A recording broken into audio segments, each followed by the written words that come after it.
Bro, I thought I had that nobody would see anything, but I guess you saw this stuff all the time, which is fine too, I guess.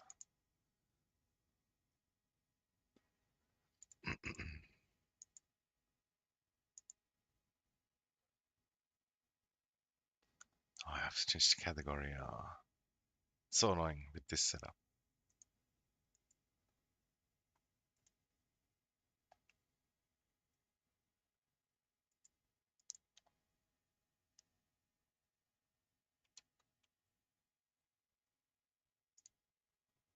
Only one follower. What the fuck? That's crazy.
Why is this still so super loud? Or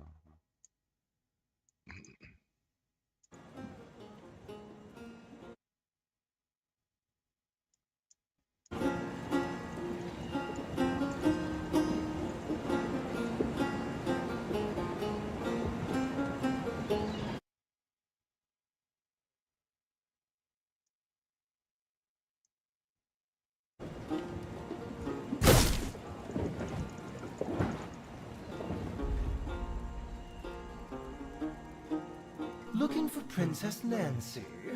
Well, she's around here somewhere, I'm sure. Care for some wine before you dare?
what's happening?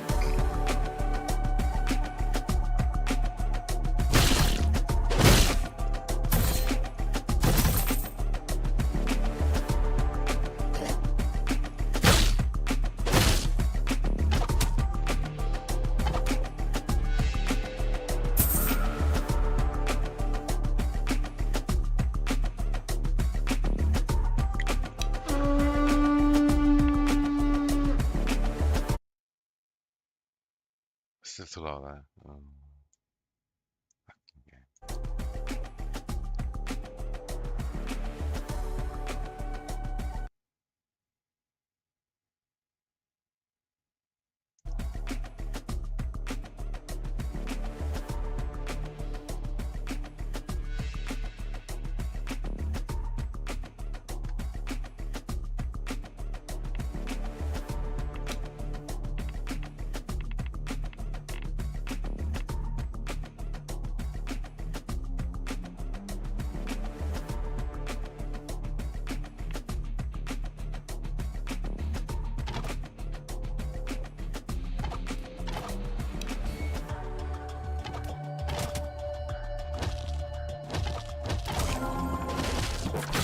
It's not my fault my village burnt down. They tried to burn me first.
I've mastered the art of making objects disappear. The real magic is trying to find them again.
I know wizards who use wands, and they're all cowards.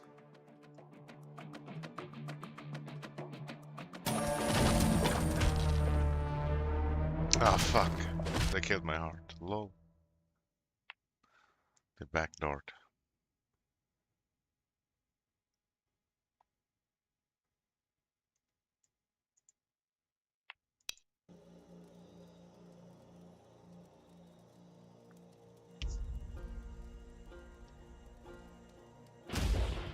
Found Princess Nancy yet? She must be aching to meet you.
Let's see.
Nothing beats the comfort of a warm bed, except maybe the purr of my cat.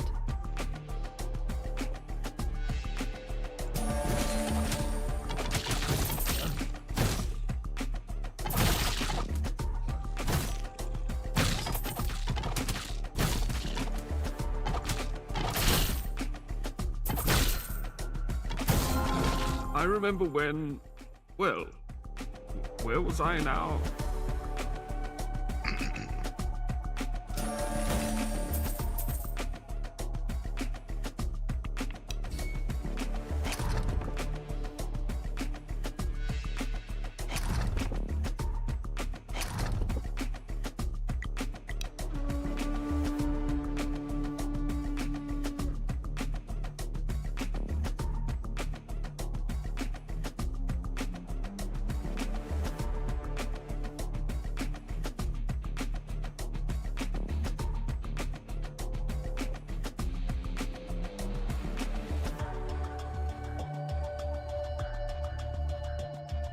It's a bit annoying there. You cannot speed it up. Oh, I see it on the map.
Fuck, Slaying no. Why am I foes is so... easy. why am I so dumb? Picking which herbal tea to brew. Now there's a dilemma. Ah, shit.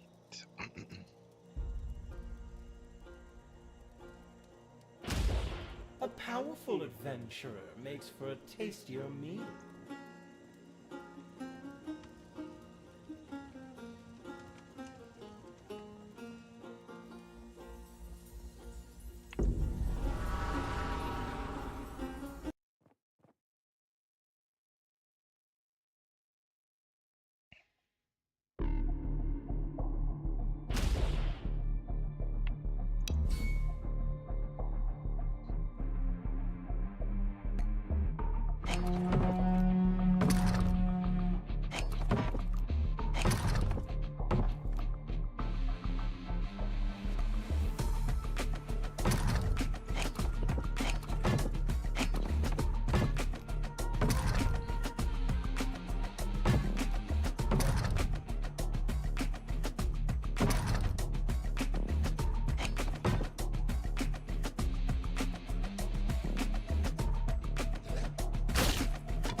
Xander's spells are impressive, but can he brew a proper cup of tea?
Don't use my magic lightly. This is dark stuff.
Only I could swap this armor for a cozy shawl and a good mystery novel.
Gold farm.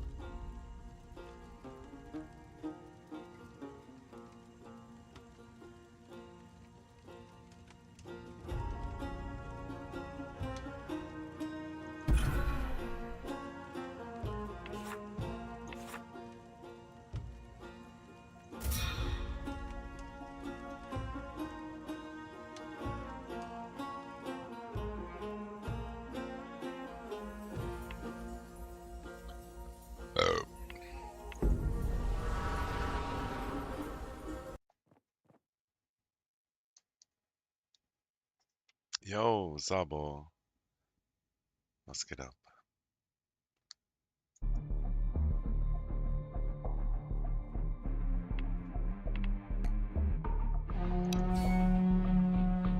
Yo, they are huge. What the hell?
I've mastered the art of making objects disappear.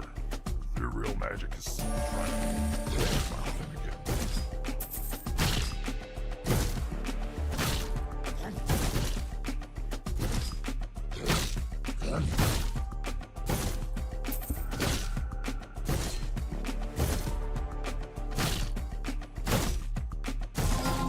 Magic is all about focus and... Hey, look, a squirrel!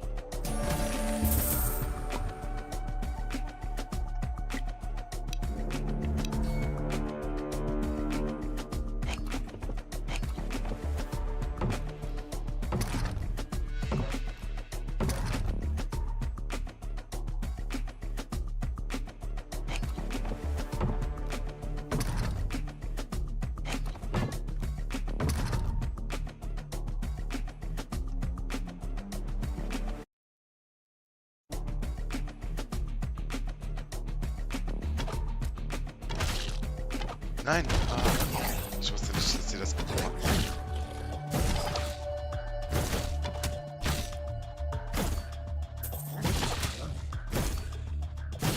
Aber es kann sein, dass es wieder sich regeneriert.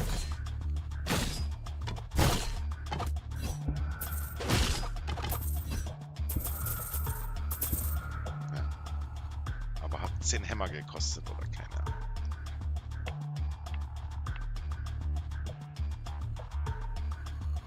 Ah, diese Fallen können sie nicht kaputt machen. Das ist vielleicht auch noch worth irgendwie. Und ich kann drüber laufen.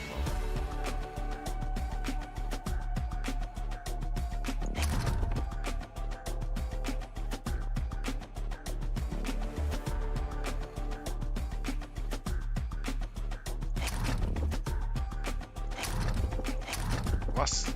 Da wollte ich nicht.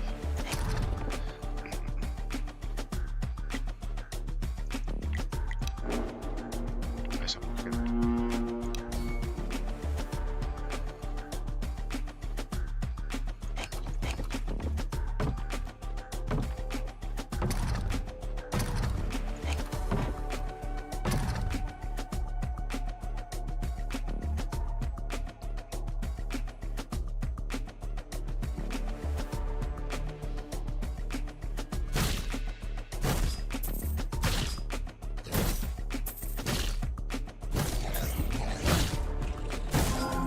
Magic is all about focus and...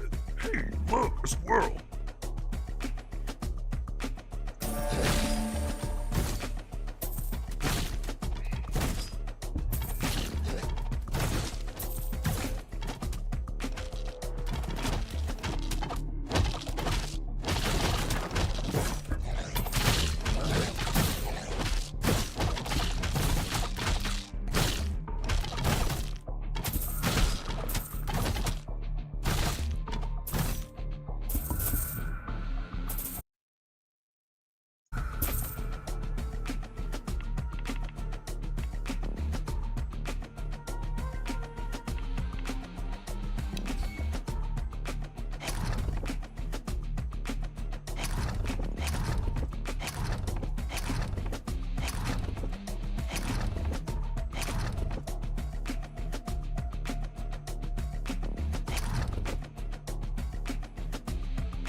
Boom!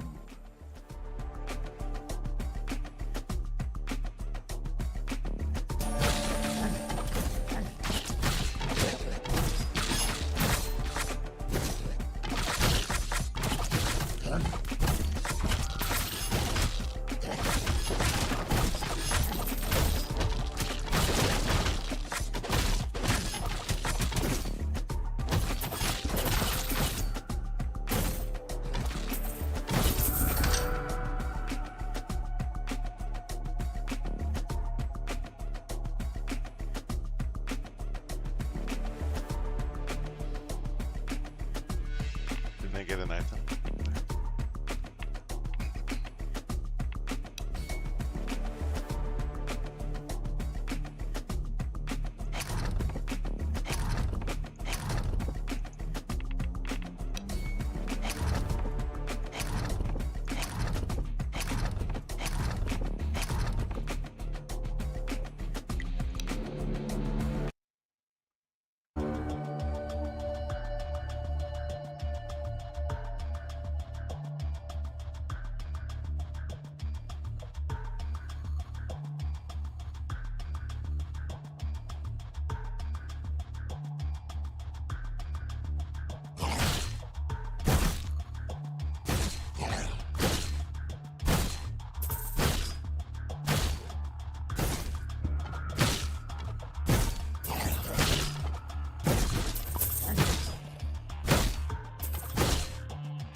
My spells are legendary.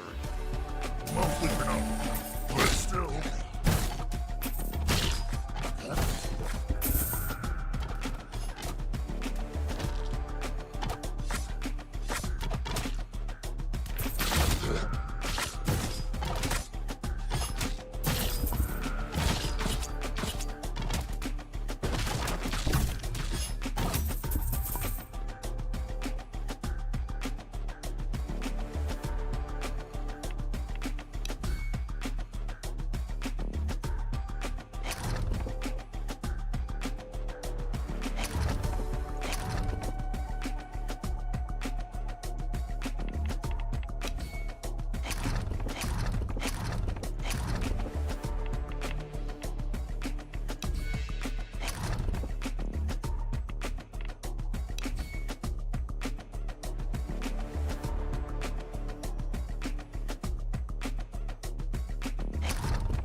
My favorite champion. You are my favorite, right?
Why do I not see the items?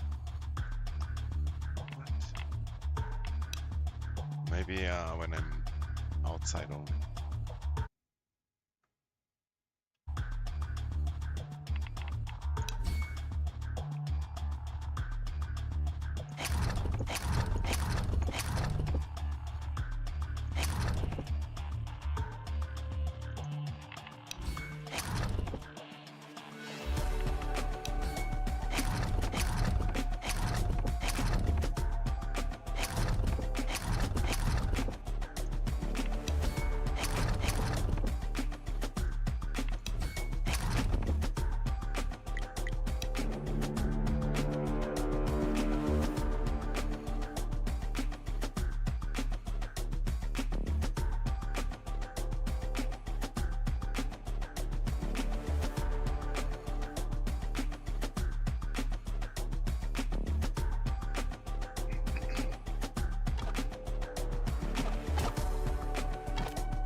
Arrow boys.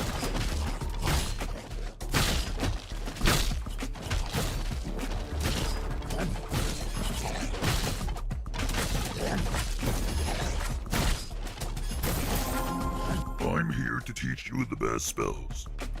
And the worst ones. Mostly those, really.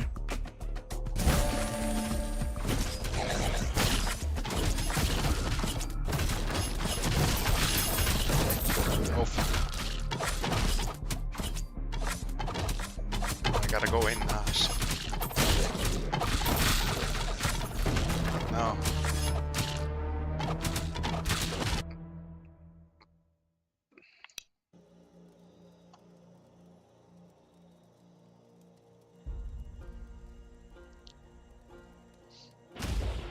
Growing more powerful by the day. Very good.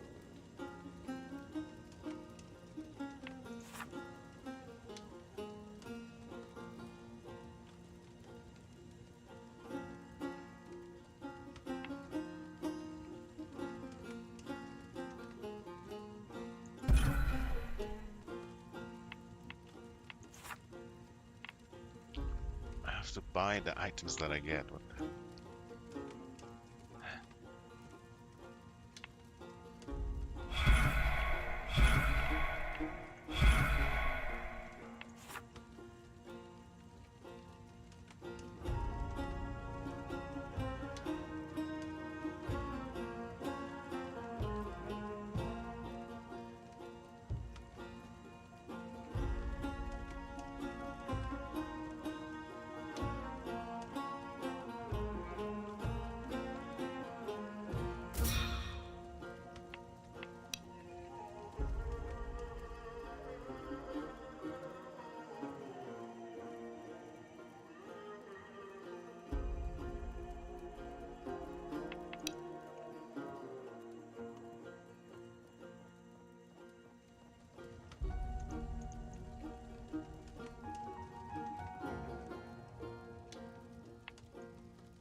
Zero point zero two.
of the few wizards you'll meet who has cast more spells than he's heard of.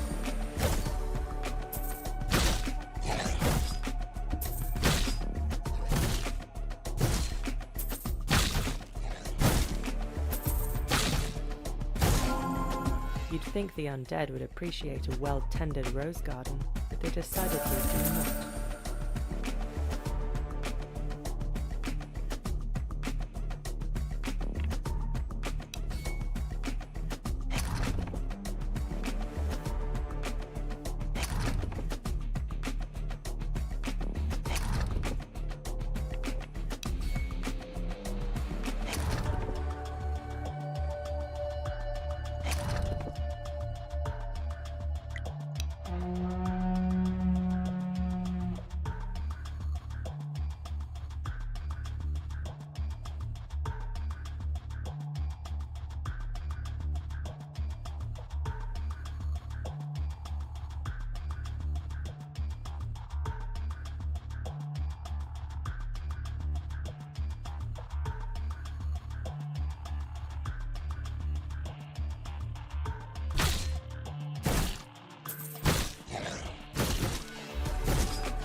Xander's spells are impressive, but can he brew a proper cup of tea?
Are you still sound of mind?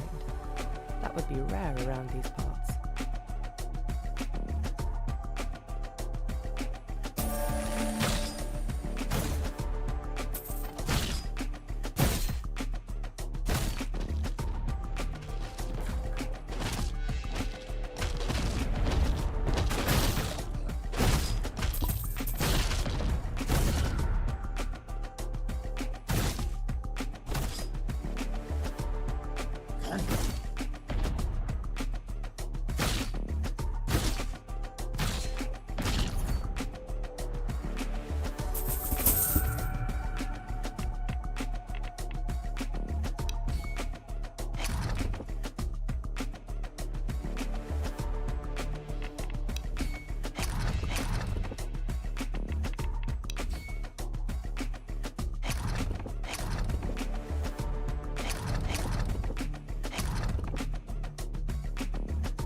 favorite thing about spells is when they go boom!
My spells are legendary.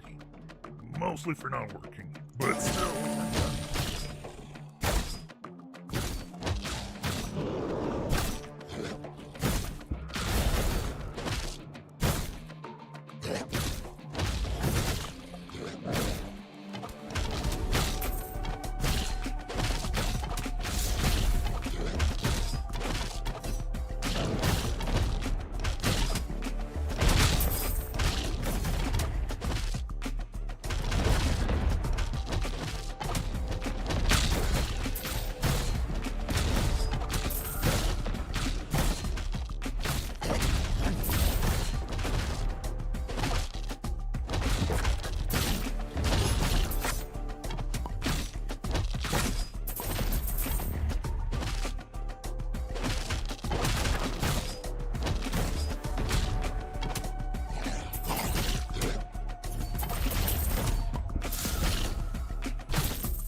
Feel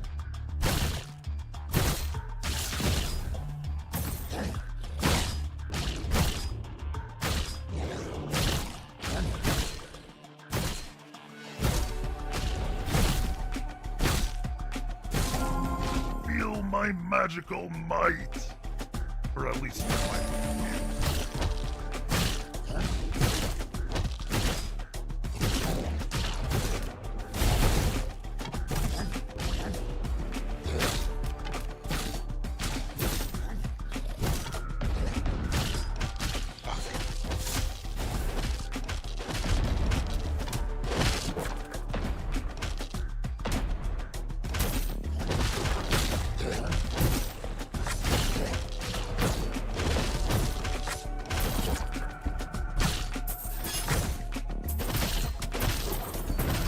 No, come on, no way, dude. Oh my god.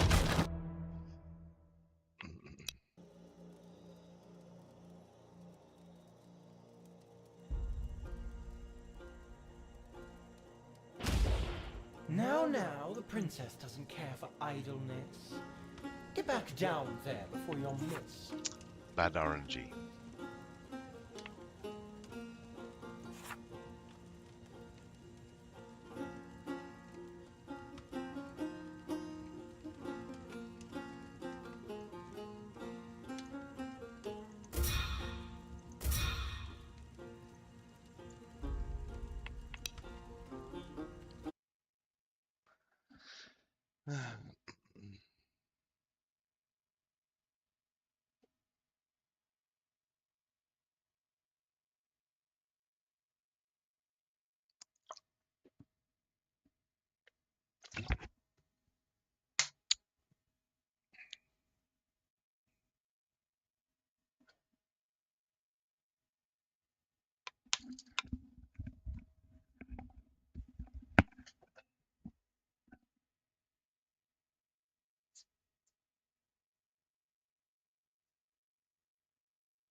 Should I speak into the You're a mic for wily that? one. How long do I Probably do I speak hold with. this like the probably whole point time, it backwards. or do I Yeah, you know, you hold it when you want to talk really into it, kind of Gene. phallic of some sort here?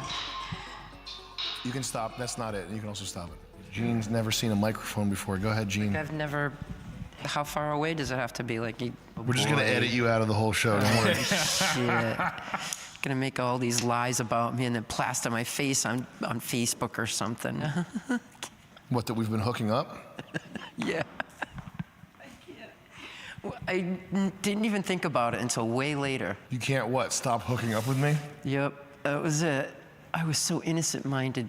He totally believed me, and I was like, All right. Let's get to the show here. We can cover that later. didn't know what it Guys, meant today to we're him. talking about boomers. They call themselves the golden generation. They call themselves the God generation. Sometimes they just call themselves the generation with no adjective. They expect you to know. It's like a Persona 5. There's many different variants, but there's one true generation, and that would be the boomers. Gene, are you a boomer or are you Gen X? I'm the borderline boomer.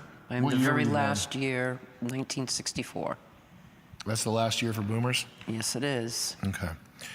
Well, we're excited, guys. Gen X, boomers, same shit. I don't mean to swear. Same, different dicks. Same dick. That's what it is. Gen X and boomers, same, two different dicks. On that, you telling me that? Now, how you a fat bitch? You ain't got no booty. Y'all telling me there's a fat bitch and she ain't got no booty? Same Jew, different foreskin. We passed the 45-second point where we can talk about Jewish blood libel on YouTube and still be sponsored by BetterHelp. Guys, this is brought to you by BetterHelp, okay? When you are considering the various crimes of the Jewish people, you're gonna wanna call BetterHelp. BetterHelp is specifically help for anti-Semites. It's available now. You can call a licensed therapist. You can rant about Jews. It's helped me so much, as a matter of fact. You deserve to be happy. What type of therapy are you looking for? Individual, couples, teen? Now, I go with couples, and I call and I say, me and Adolf Hitler. This is the BetterHelp script. Are you serious? Is this the script they gave us? This can't be real. I don't believe this for Well, one this is the second. 30 second, the 60 seconds a little different. They specifically said to name drop Adolf Hitler. I'm not here to question my corporate betters here. Regain.us, what's that? Couples therapy? Oh, it's a different website. So if you have a bad bitch and she stops acting bad, you got to get that bitch in line. You go to regain.us. Imagine getting an email She was laughing. from a website telling you that your partner, what is that code for some gay guy? We ever talk about that? What's that code for? A gay guy? Who's my partner? What, a gay guy? Are you a cowboy? Do you have a partner? You playing Cowboys and Indians? Me and my partner. Are you a cop? Are you a 70s hard-boiled police detective? What do gay guys call it? Life partner. Life partner? Oh, that takes all the utility out of the phrase life partner. Chris is my life partner, whether he knows it or not. We're not gay, are we, Chris? We share farts. We spend a lot of time in the car, but that doesn't make us gay. I can't call this guy my life partner, though. I'll get crucified for that. My life partner. Ugh. They ruined it. What else did boomers ruin? Let's get to that. The topic at hand. Whether I'm on or off the court, there's one product I know that's got my back no matter what. When my team's going up against the other team, when my team's going to go up against those other guys, there's one product I know that's got my back no matter what. You've probably heard that RFK Jr. is taking methylene blue to stay focused, energized, and mentally resilient. Oh, That's what I use when I'm on the court. You can experience those same benefits with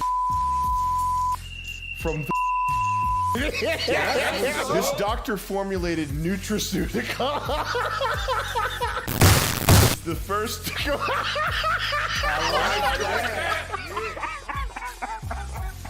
It's the first to combine methylene blue with NAD and PQQ, creating a unique formula designed to optimize mitochondrial function, improve energy, and elevate cognitive performance, whether you're on or off the court. Methylene blue crosses the blood-brain barrier to enhance memory, focus, and executive function by increasing ATP production, helping protect against aging and cellular damage. If you're looking for a real mental and physical edge, delivers. Get 10% off plus free shipping. Head to twc.health/hide and use code HIDE. Feel the difference. Think clearer.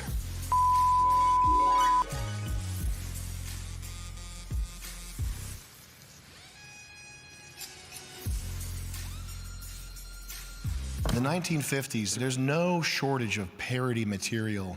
Fallout, crooner, advertising, big Cadillacs and stuff. People parody the 1950s. They think that's like a smart thing. This country was an actual paradise. Wealth, houses, jobs, food, clothing that wasn't fake. It's the best it's ever been for any generation in human history. And what do your parents, in some cases, or your grandparents do?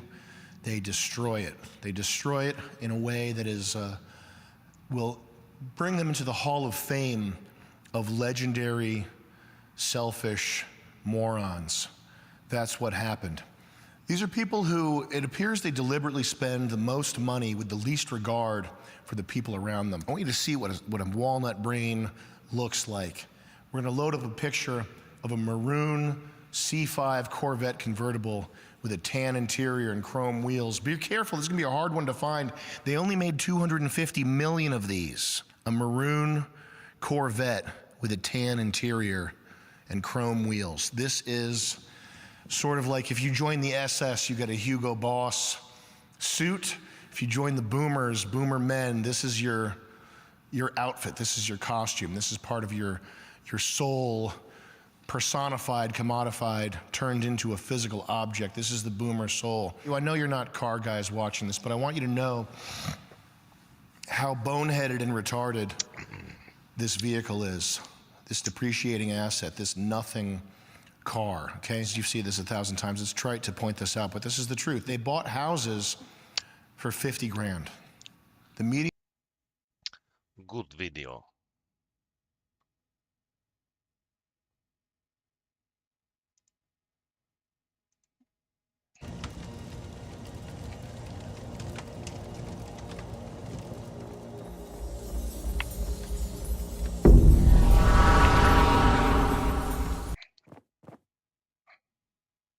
Now it's still out again. Well, of course.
Tea time used to be my favourite part of the day.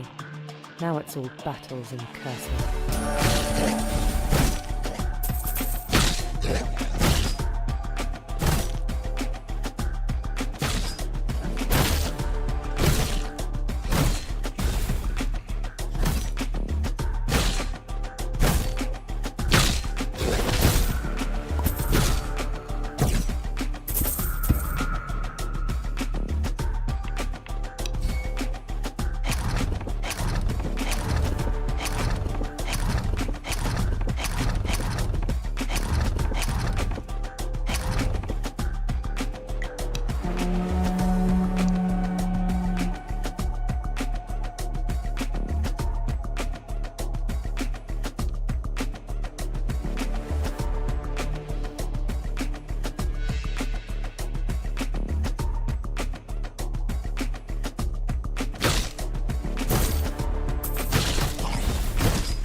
This might help you, or it might curse you. Either way, enjoy a taste of my power.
Take my light.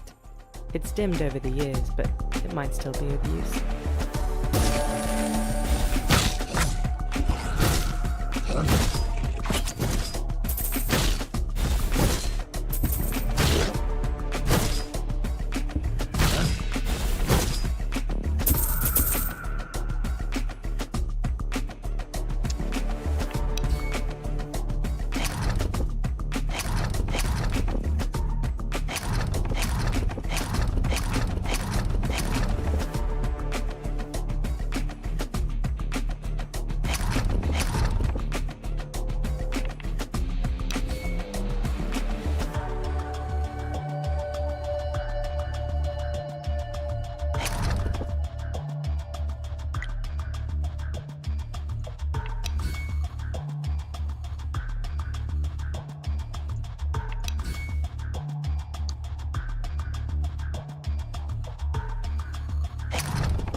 Playtime used to be my favorite part of the day. Now it's all battles and cursing.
Cheating. Yo, yo. Electrical longboard.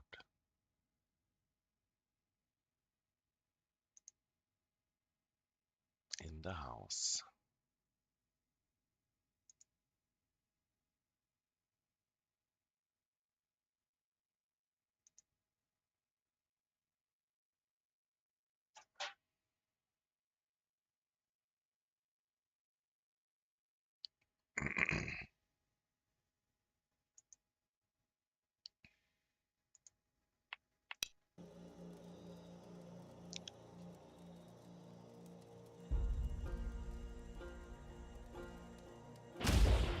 Growing more powerful by the day. Very good.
hero?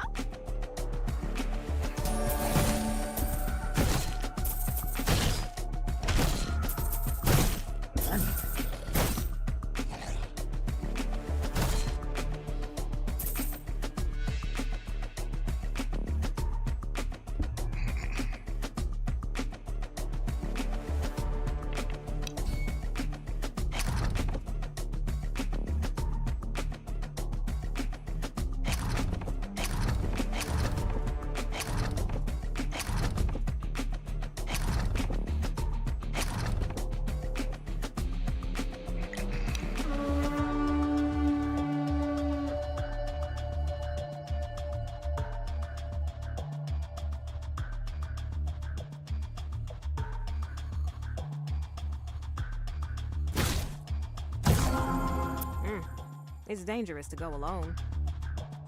Good luck.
This time they're coming from behind. Oh shit, I'm fucked. Because I can't get in. Um,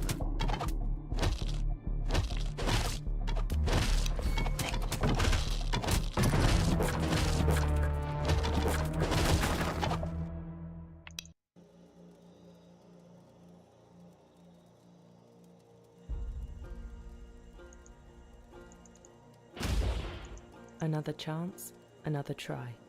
Show them what you're made of. fuck you.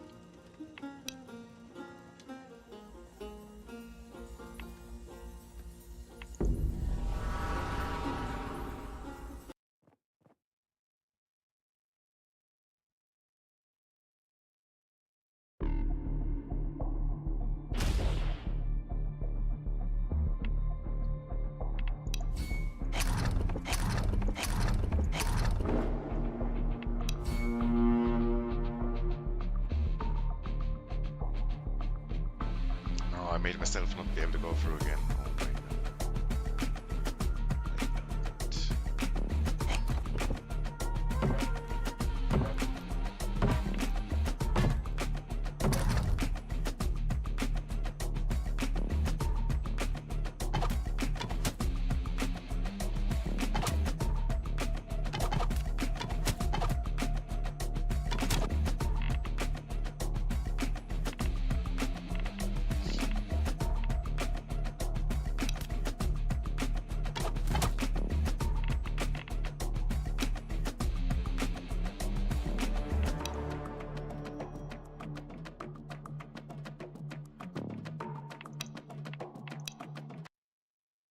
Lol. Can't go to the main menu, or I didn't see it.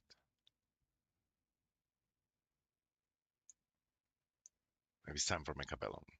And later we grind more. It's kind of nice, but yeah, it's definitely just grinding. And the walls might be good. I still have to try the walls.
Die!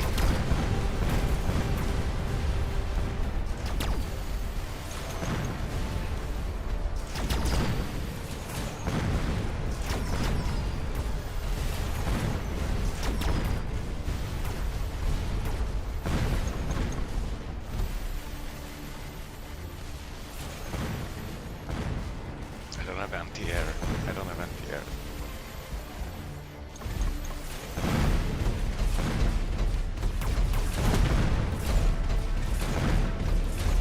He might still die though.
It's the air. I was worried about the air.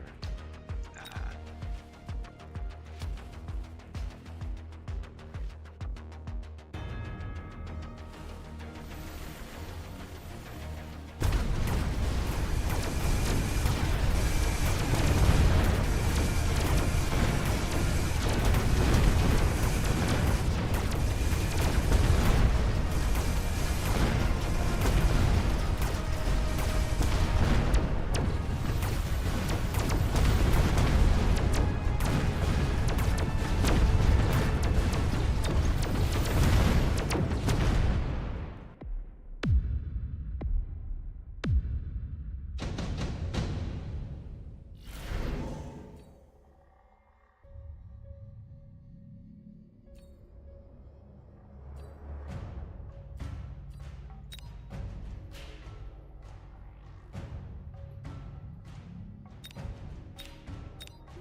that nuke that I did. Oh my god.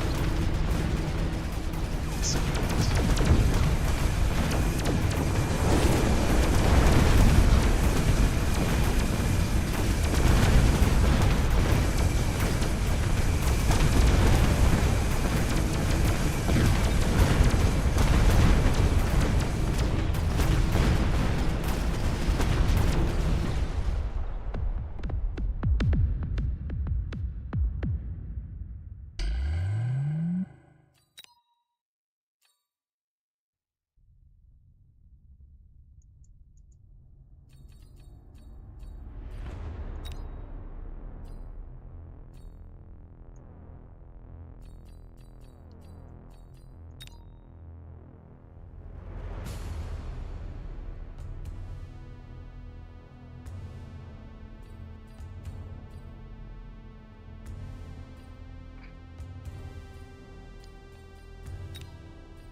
Median price of a single-family home was $13,000. Yo, they bought cheap houses, and they brag about this today.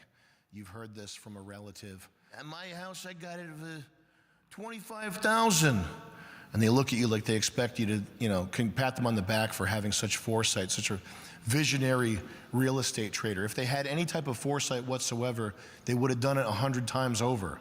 There were multiple opportunities from the 50s, 60s, 70s, 80s, 90s, the monetization of equities, the monetization of real estate. Pick a thing out of a hat. There were 12 different Bitcoin-like opportunities where these old fucks could have 100x their money if they had been doing anything other than keeping their money under their mattress. If they had been awake at the steering wheel, they could have grabbed for themselves hundreds of millions. But they didn't, because they're pinheads. They view life as this pleasure thing that's designed for them. They're short-sighted. Baby boomers hold approximately 51% of the total wealth. Boomers are 20% of the US population, still. It's ticking down. They gotta go, man. Sorry, Gene. These people gotta go, man. They're 20% of the US population. They're holding on to 51% of US wealth. We need another pandemic. I do agree with that. We need COVID-20 to keep these fuckers, man. But that's the wealth that they're holding on to. That doesn't include their entitlements like Social Security and all this shit that we're gonna have to continue. You're holding the bill for old people right now. So that 51% of the total wealth in the United States, it's more than that because they're still gonna take your money to pay for their dying. The wealthiest generation in history has literally blown their children's inheritance on OnlyFans hoes. See for yourself, 35K on this dumb hoe, but the boomer is even dumber.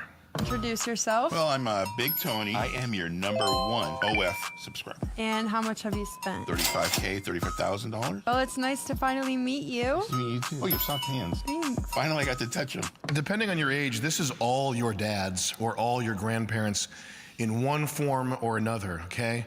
Your grandpa, when he divorced your grandma and got a Laotian whore wife, it's just good. It's just your life. If you've ever wondered why a $20,000 set of golf clubs exists, it's not because there are like really good golfers out there who need super high-end golf clubs. It's not that. Can you not click your nails? It's not that there's like some gang of super golfers that need $20,000 clubs. It's because these people, these boomers, they have more money than they know what to do with because they're stupid and they're buying golf clubs and jet skis and going on cruises and prolonging their shitty lives. Stats on boomer end-of-life care. Now listen, this is very black-pilled stuff. I don't want to get too dark here. There is a white pill at the end of this. I'll hit you with that. But end-of-life care costs have risen across generations, but baby boomers stand out as particularly expensive, averaging $50,000 to $100,000 in their final year as of 2025. Now that's averaging. That's not what you're going to pay, okay? That's averaging. That takes into account all the street people who are going to die on the street.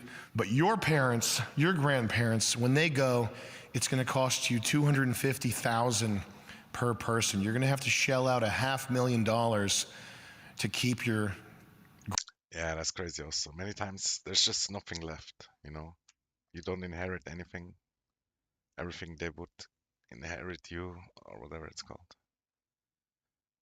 gets used up for that shit.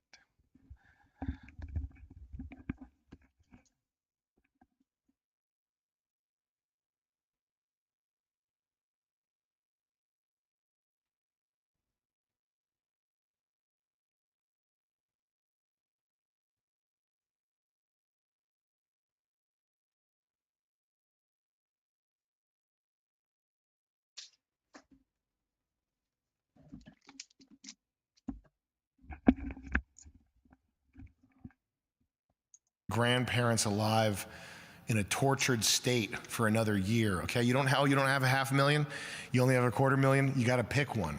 You got to pick between your mom and your dad. You're gonna have to pick one, and the other one you're just gonna have to put under the house. You bury them under the front porch and just kick them in the head, bruise them, put them in the trunk of a car, dispose of them in some humane way. Boil them, whatever you got to do, dispose of them. And Cook 'em, boil 'em, mash 'em, put 'em in the stew.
My favorite champion.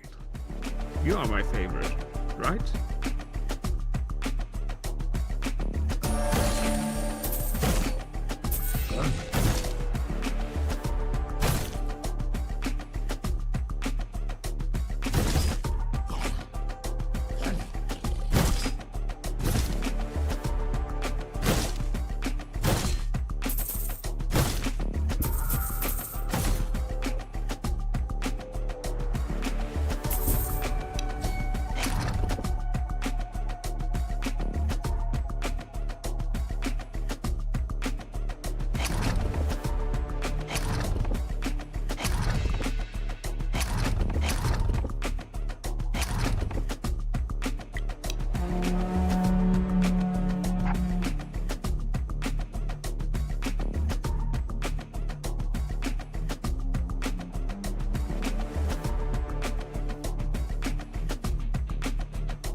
All hail the mistress. Wait, was I supposed to say that?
Answers are trivial.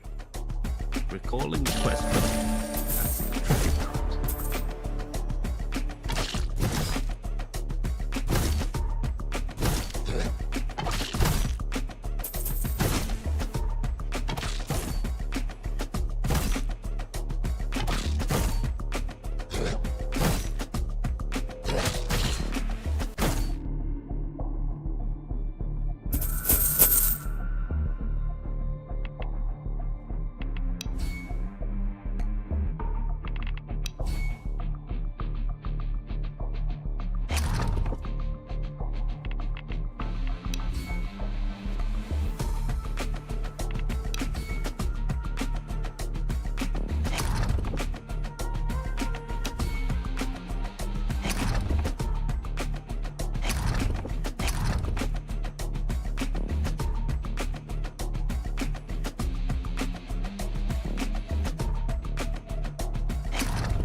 Accept this gift of power. If it feels heavy, that's just the weight of regret.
I'd rather be napping with my cat, but duty calls.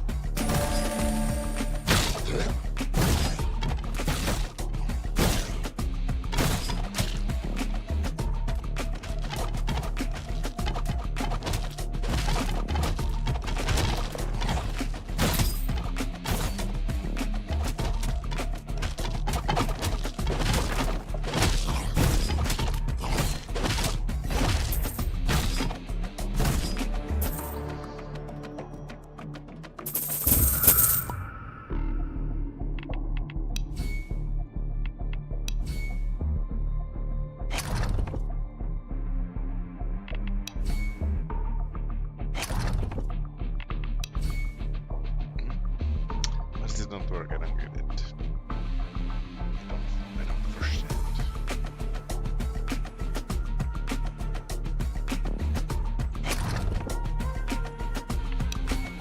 Is it not infinite?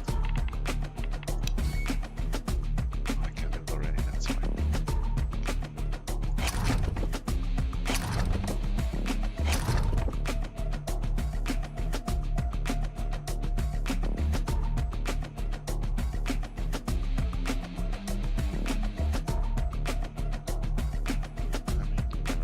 It's a bit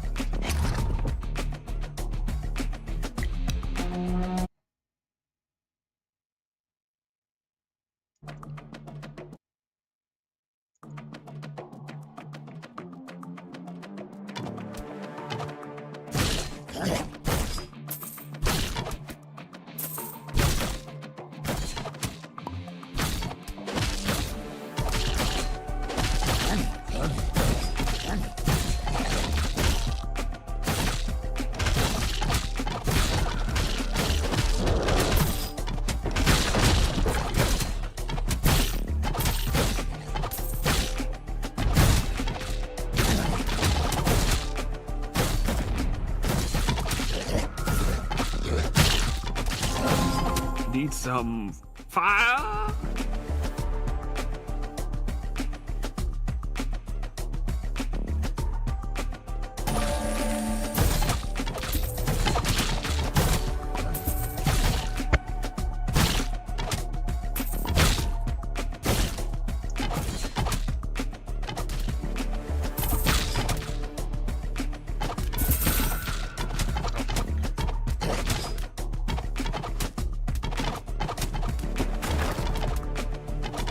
Get him.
No, come on.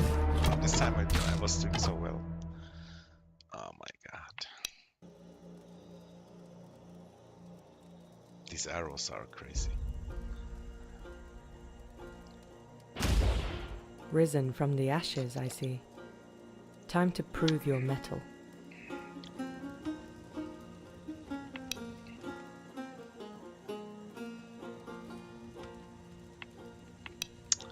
Where's the fucking forge, dude?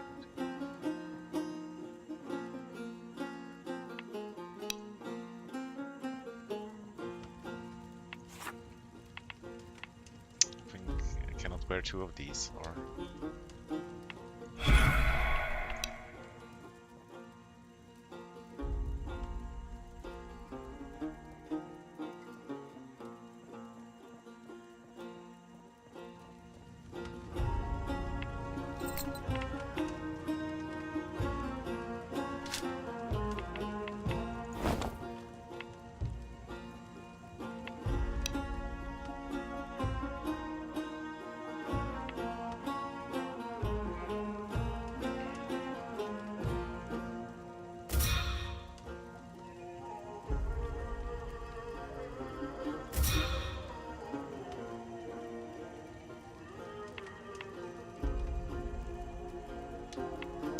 this grind for these things. It's like, it's no fun, you know? Oh, 10 health. Also, is there just only one level? Or will there be another level if I beat it?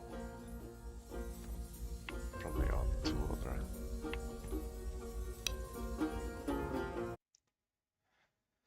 Man, fuck this game.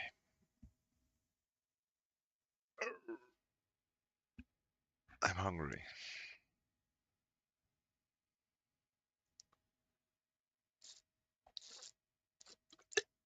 Oh, remember, I still have bread. Lol, let's go. Let's fucking go.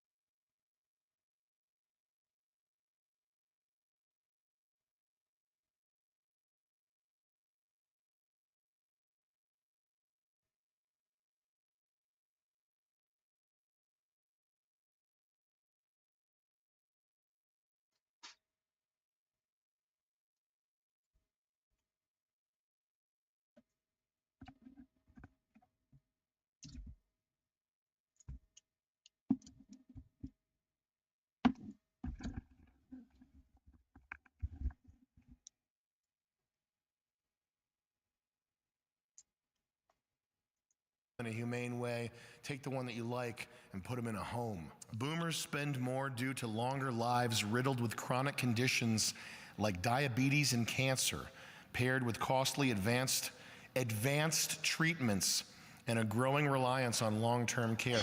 What's an advanced treatment? Well, I'll put it in scientific terms for you guys.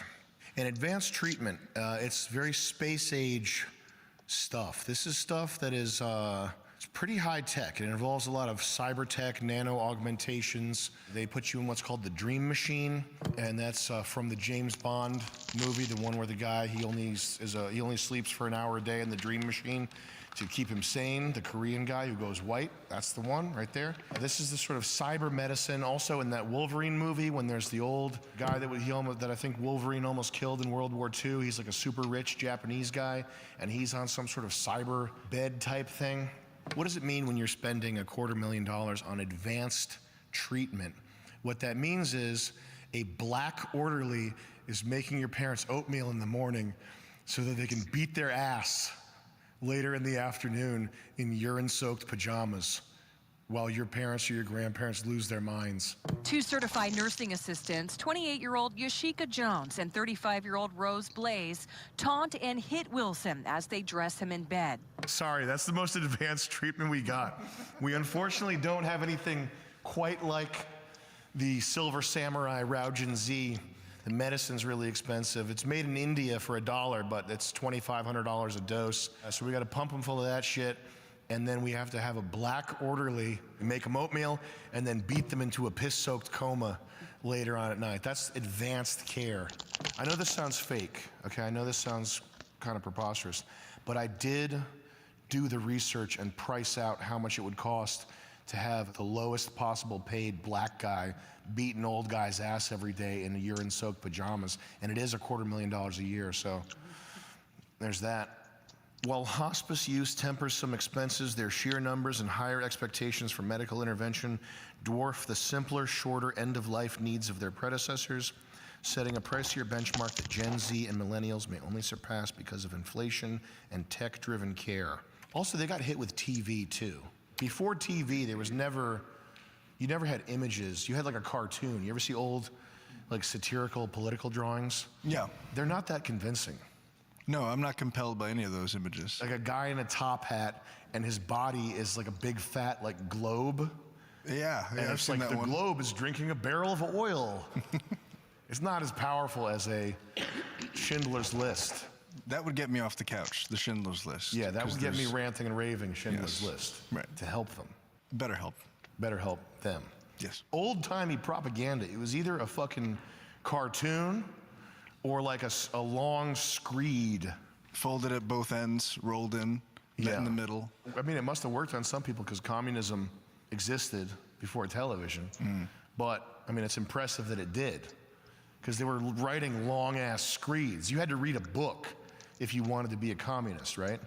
That's kind of motivating too, though, because if you read a screed, that's like, I've read this whole screed, I might as well do something with it. I bet you that's not a small part of what the psychology was. What's that self-help book that's like, how to fucking be a badass and shut the fuck up?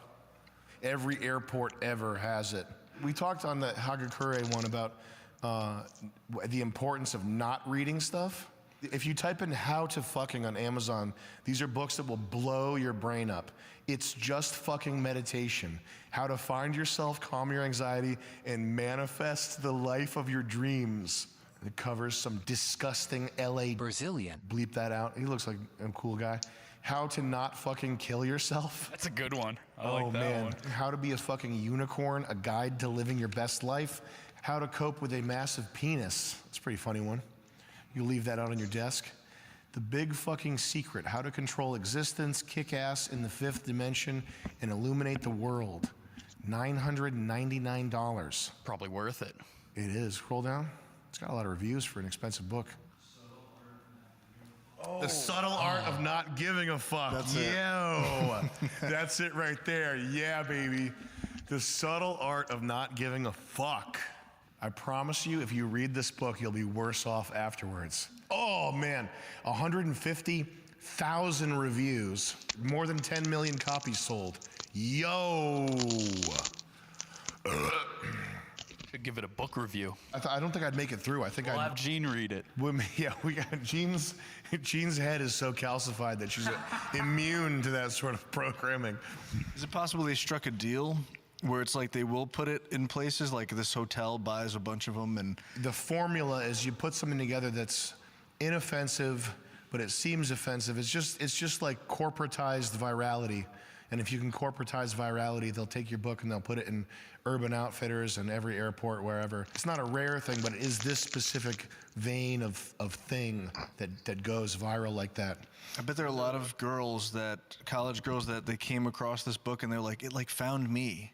Yeah. And they thought it was a sign. I think there's probably 3 million people who thought the book magically found them. Oh yeah, unfuck yourself. That's another one.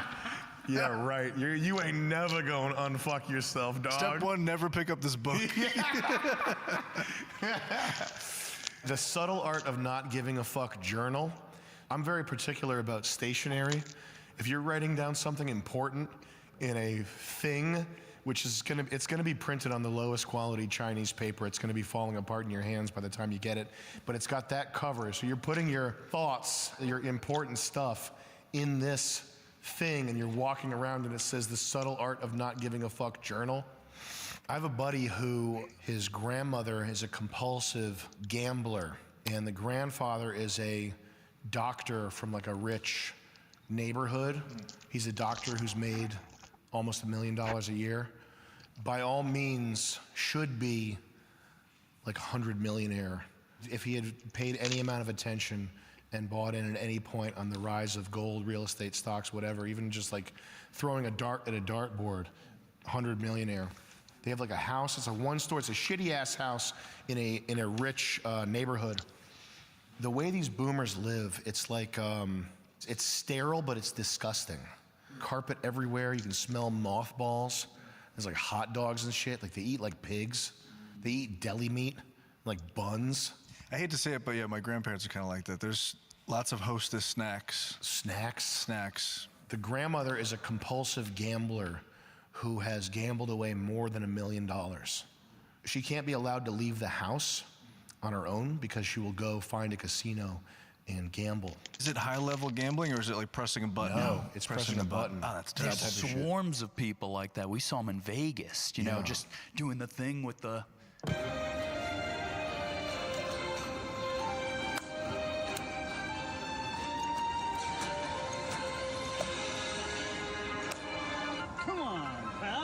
It's shocking how compelled they are to play those games. If you haven't seen this ever, you have to go to a casino and see people at the slot machines and just see what happens, so you can start to build some type of barrier between that and yourself for when you might need it later in life. These are the same people that would never participate in Bitcoin ever. They'd be like, oh no, that's a scam, it's a gamble. Yeah. Like, you're literally gambling. Well, they know everything, they're geniuses. Yeah. But they also don't trust putting credit card information, in my experience, into the internet and buying things online. Because like they'll steal your information. Then why do you have a credit card? It's just a bunch of warnings from the news. Just keep cash. Right. The mind of a boomer is an amazing thing because they were the first ones really hit with television. So anything that you can see, if you can see it, it's real in the mind of a boomer. It doesn't matter how much it looks like AI. There's a thing, we'll pull this up on screen in post, but these Facebook groups that are run by Indians, and they're like local Facebook, like Texas Mother Support Group, and the picture will be a woman holding a quilt of Texas. It's obviously AI generated. 8 fingers. Yeah, and boomers are just like boomers are just sifting through this, trying to find how to send money to these people. What's the quickest way to empty my wallet with the money that my grandson's gonna need to pay when I'm dying anyway? What's the quickest way to transfer this into brown hands? And they copy and paste the same message over and over. They're better off illiterate, these people. Absolutely. If you could wave a magic wand and make it so boomers couldn't read, you'd save them a lot of trouble. You throw unteaching them how to speak, and we've solved world hunger. Yeah. I mean, the world is better. Definitely. No offense, Gene. Gene's one of us. She's cool. She is one of us. You're one of the good ones, Gene. Gene, you're one of the good ones. I give you when there's boomer total boomer death, we'll give you a pass. Okay. You'll get the one COVID 2.0 vaccine that works. We'll save it for you. We'll get one of the Israeli ones. The end-of-life care thing is really nasty, and it's, I said it was a black pill and there's a white pill. The white pill is raise your kids and care about them, because, I mean, what did boomers, if you think about it, what did they do for you? They did a lot for you. You find something crunchy? Boomers circumcised you, they had to. Okay? The doctors and the TV said it was the thing to do. Did you know boomers, they don't breastfeed their kids? I didn't know. I wasn't breastfed, but I got a Gen X mama. I breastfed mine, and they're both still there, and they're in their 40s. They're both still breastfeeding? Breastfeeding rates were at a low point for boomers. Okay, so this is not just my imagination. I think what happened is the TV, where it's not possible to put a fake image on TV. If it goes on TV, it is real. I think what happened is they saw an episode of The Jetsons, and a doctor told them that formula is the breast milk of the future. And they went, oh, and then they decided corn syrup and sunflower oil would indeed be a good substitute for nature's milk of a mother. I think that's what happened, generally. Now you're a breastfeeder actively, so you don't need to comment on this. You're in agreement with us. But yeah, your parents, they helped you so much. They circumcised you. They formula fed you so you'd get big and strong, so you'd become a big, healthy hero. They vaccinated you 80 times. The CDC, the American vaccination schedule, get some shots in there. There's 70 of them before 3 months. This baby's going to die if you don't pump it full of mercury and aluminum. Otherwise, they'll get polio. Polio. Remember polio? Yeah. Iron lung, that one guy still alive? I went through that, and I remember being with my mother and my grandmother in the car as they discussed no, yes, no, yes, no. And I said, yes, I'm going to do it. And yes, I did. Get the polio vaccine? It was a nasal capsule for polio, yeah. And as a matter of fact, my mom, who wasn't vaccinated with it, supposedly she had like this, I forget, there's a name for this temporary polio. HIV. She was, no, the HIV wasn't there yet. Temporary polio. It was a temporary They polio. Look rebranded. it up. It's The like, I can't, there's a Rothschilds name. temporary polio. There's like a name for it. It's called so she had polio. all the Shingles? No, she had all the symptoms of it. She couldn't move. It's kind of like a hysteria polio, I think. It's really weird. It was called oleo. Sleep paralysis. Without the P. No, She was just being hysterical. I think so. That's my personal opinion. That's my mom, though, why so you're don't one of the talk good about ones. my mother. Were you at all shamed by other moms for breastfeeding? They were like, oh, don't do that. It was kind of more on my end where back then women didn't show their breasts in the United States. So learning to use a shawl and things of that matter, and finding a quiet area because you can't be around people screaming and hollering. The kids got to concentrate. So I mean, I did it, but I knew a lot of other friends of mine that didn't. Yeah. And they were for various reasons too, because they couldn't, or I had to stop relatively quick because I produced. It caused like a colic effect. The kid was constantly choking because all you had to do was flush the toilet, and it was like, you ran the water. I put more pads on than anything else. Just not that easy, trust me. Got it. Oh, I know. We don't want to talk about that. No, I think we got the picture. Okay. We can keep going. That's all right. The Holocaust didn't happen once. It happened 1,000 times. It happened as many times as there's a Holocaust movie. That's how vivid these pictures affect the boomer mind. If you're a boomer, every time you think you're done paying your debts for slavery, for the Holocaust, it was your fault. Every time you're done paying these debts, a new movie comes out. And the vividness of Michael Clark Duncan, the tears in his eyes as he's about to be executed. And he says, "I wish all white people didn't own us."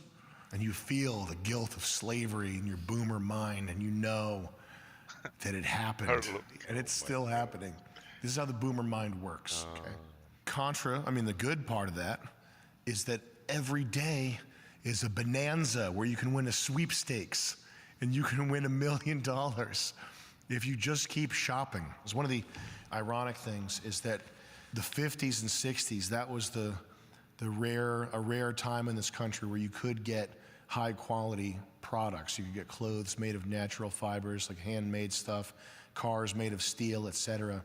And these boomers, in their anxiety to maximize gain, moved production off to China so that you could buy stuff for $1. They just want more crap. The hoarder mindset, they don't even care that it's total junk, that it doesn't work. They're gonna buy it 3 times anyway. I have that too, and I think it's by being raised by a Gen Xer who was influenced by a matriarch who was a boomer. I just bought this, actually. But they're like McDonald's toys gadgets. They break in your hand. Yeah, they're awful. Exactly this. You could 3D print that. I could, but then I'd have to buy a 3D printer. Which you will. I will. You will. And you'll If get it's on 1,000 Temu. of them. I think that's why hipsters, millennial, I don't think hipsters are all that bad. I think part of it's a return to quality. People want clothing that's well made and cars that aren't gay. Secrets of the Millionaire Mindset presents Get Rich Quick. All this could be yours. Give us a call on 434-2255-726. You could be making up to $4,917 per week. Now you can get your copy of Secrets of the Millionaire Mindset for just $19.99 for a limited time only.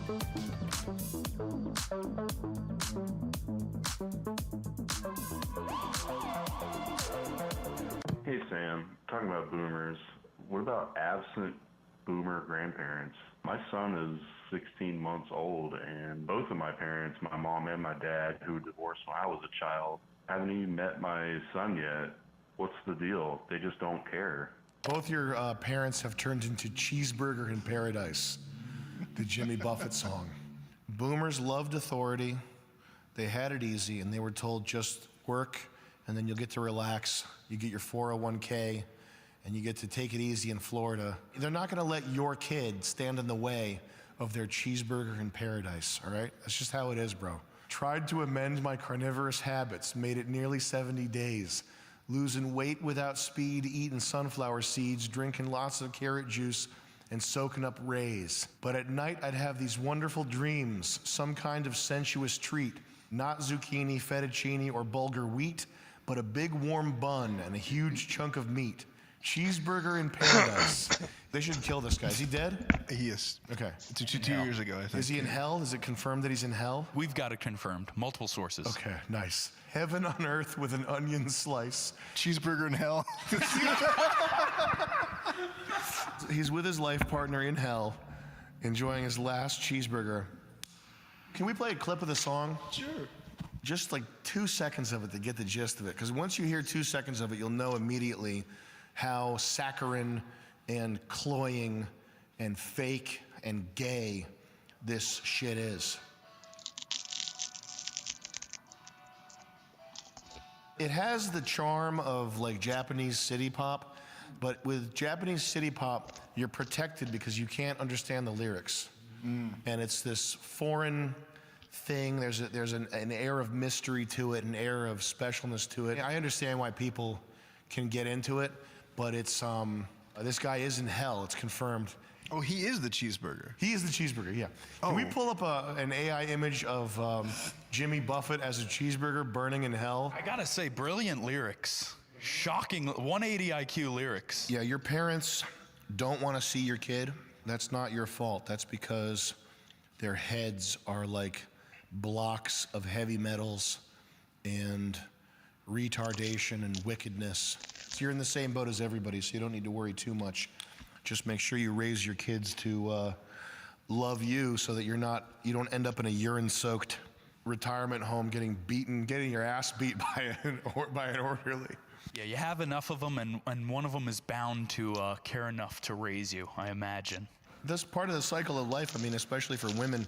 When you're growing up, your father protects you, and then you need to find a husband to protect you, and then you need to raise a son or have a daughter that marries into a good family so that your son-in-law can protect you. But men have to do the same thing, otherwise you're going to end up sucking a shotgun. I think that's where the entitlement comes from too, because in the past there's the concept of filial piety, respect for your elders. The problem is, in the past, elders are respected because they pass on a world that is either better than the one they grew up in, and if not, they will offer you advice or something. They'll offer something, inheritance, whatever, and it will make your life easier.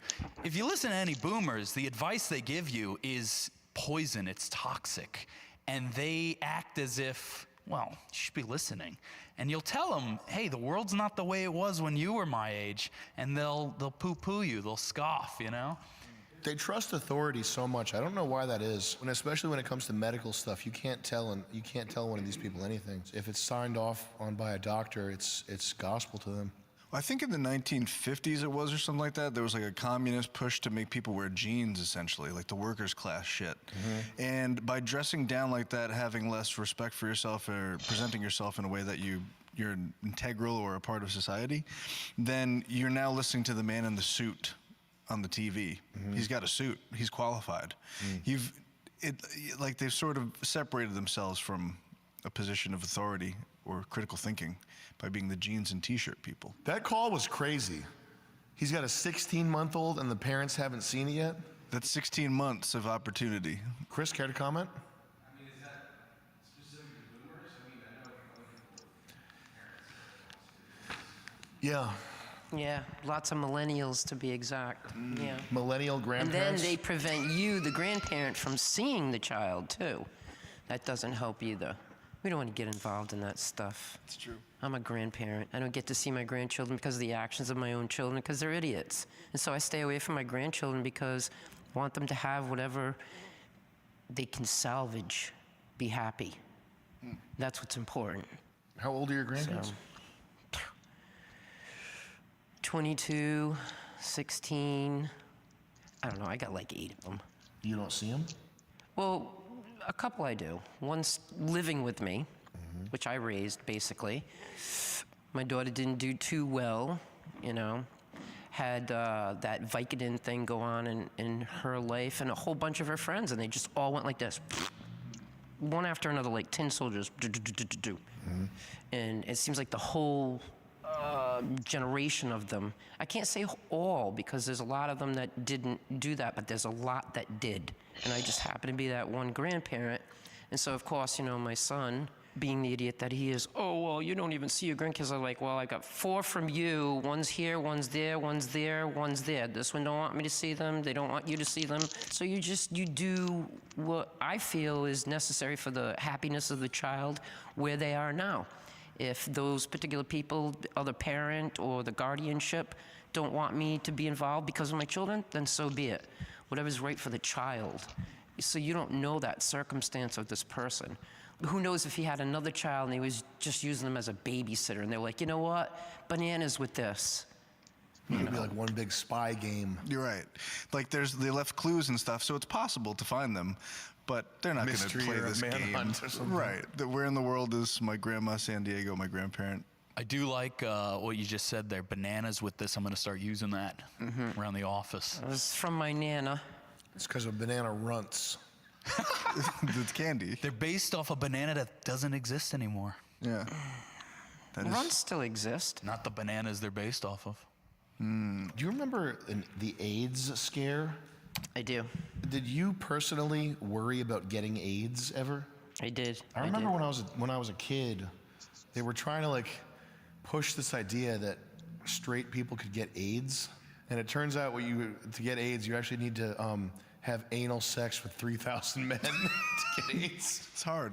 RFK thinks that it's from poppers. 100% of the people who died of the first 1,000 who had AIDS were people who were addicted to poppers. You know, they were people who were part of a gay lifestyle. People were getting AIDS from poppers at an extraordinary rate. Yo, RFK is fucking so funny. He's anti-pharma company. Yeah. Trump gets elected. He's chilling with Rabbi Shmuley. Oh yeah. And leading the charge on anti-Semitism. Right. His whole life now, it's just a complete switch. Yeah.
Answers are trivial.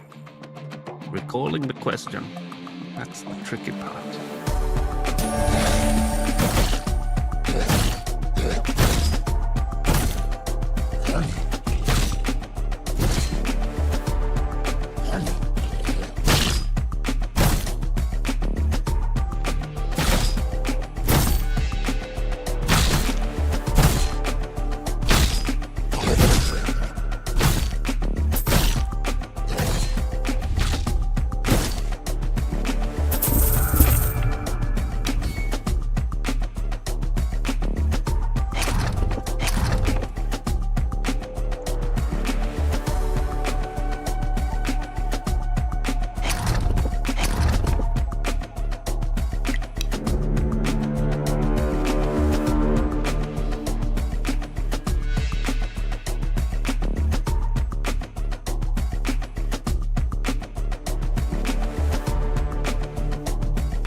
Still sound of mind.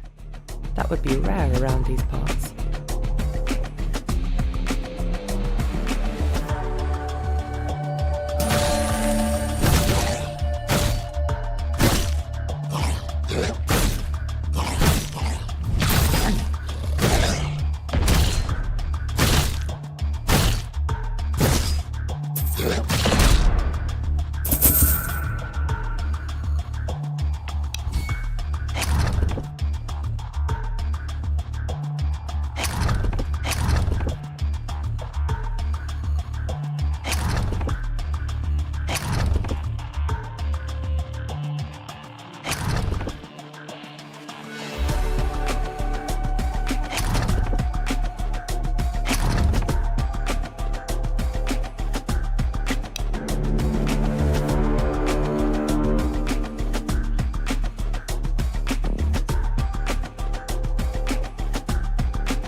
slaying foes is easy. Picking which herbal tea to brew, now there's a dilemma.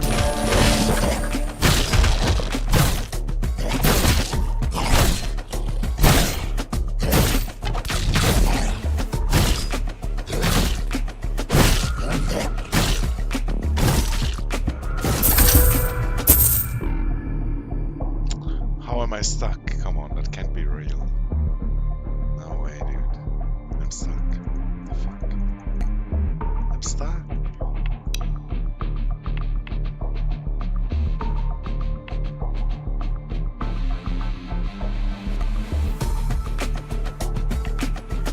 I can actually scrap it. Interesting.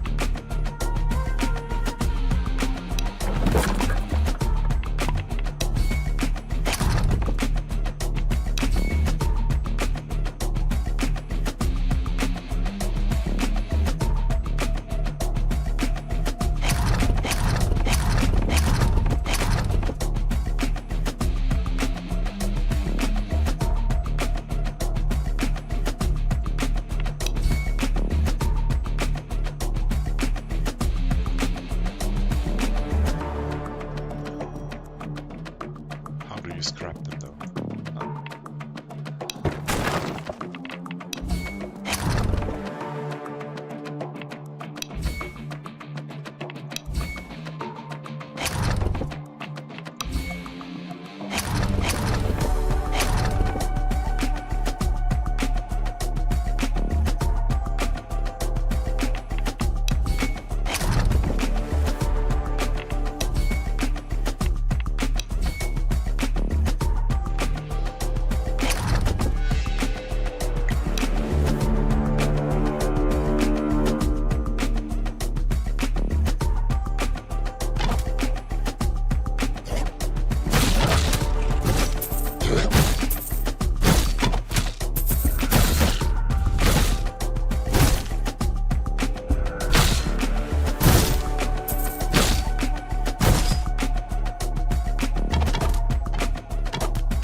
Need some fire?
Well met. Have we met?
Welcome to the... Wait. Have I said that already?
still sound of mind?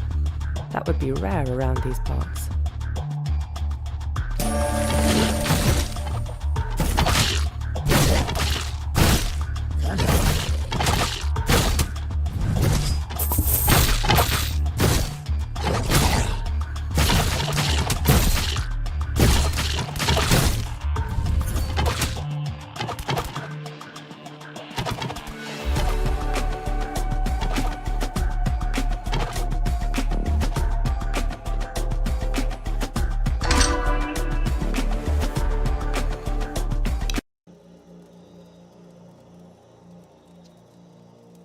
Fucking did it. A powerful adventurer makes for a tastier meal.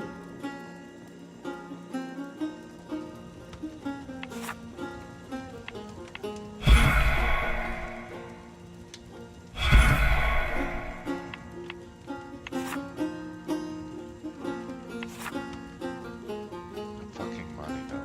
Jesus.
A wise wizard once said, the greatest magic is the magic within.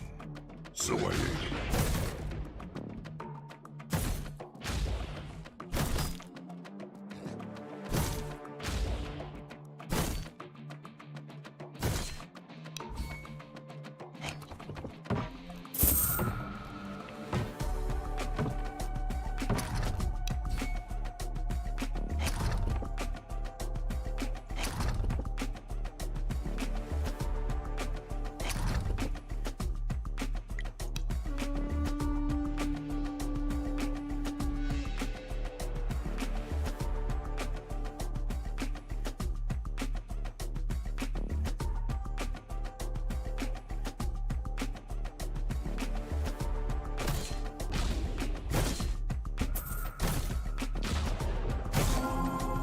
I'm a bit of a pioneer myself.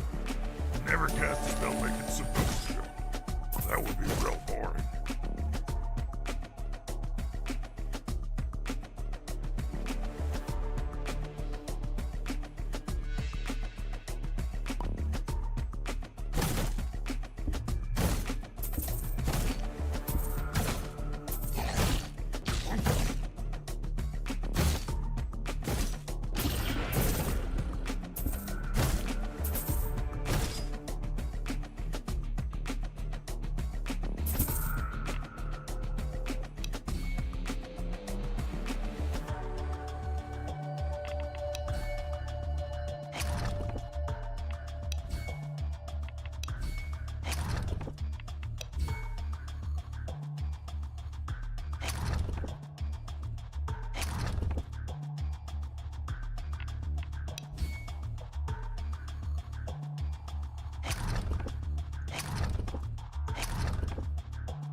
I'll learn the summon sandwich spell, and I'll be unstoppable.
missed him.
Fear my arcane might. Just ignore what happens.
No!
Every good wizard has a familiar.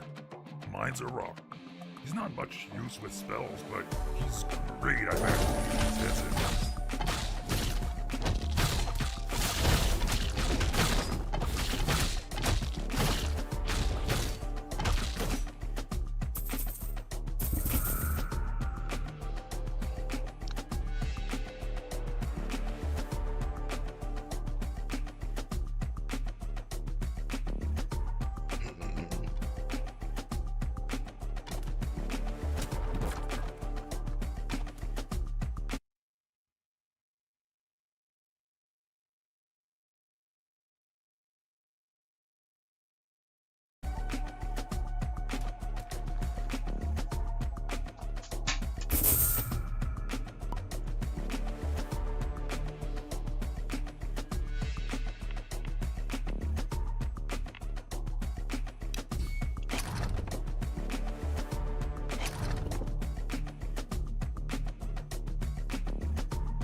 No!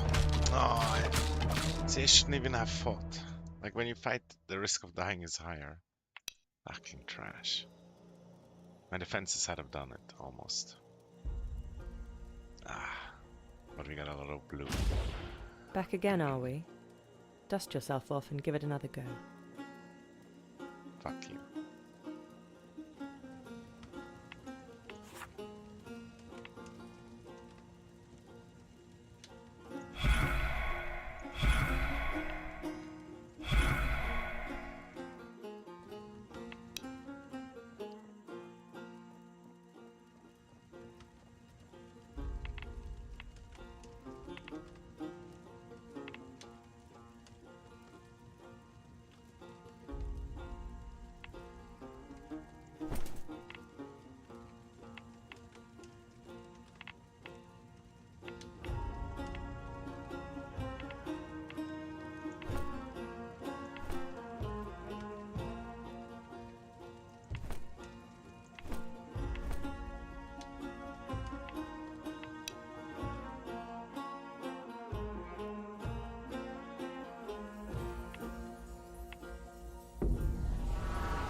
feel sorry for Garth. Maybe I should knit him a nice sweater.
Need some strength?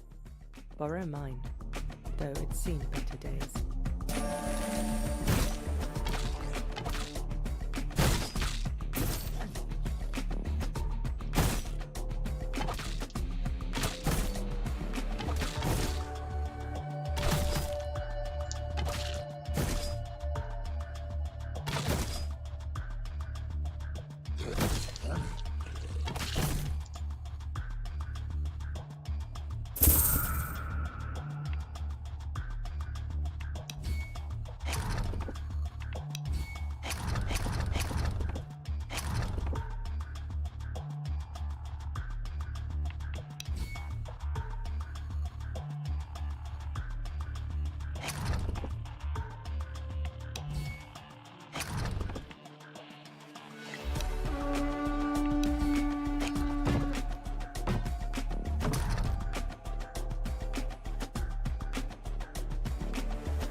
Feel my magical might.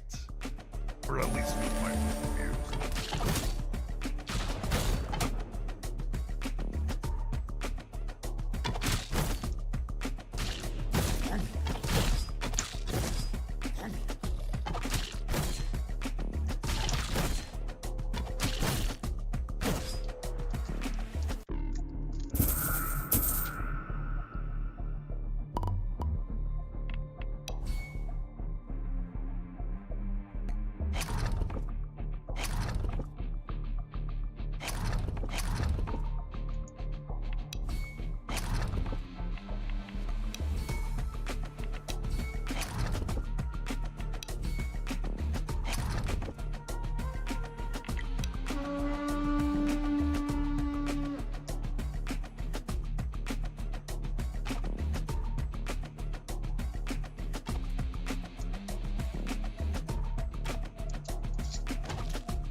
Here's some of my holy light.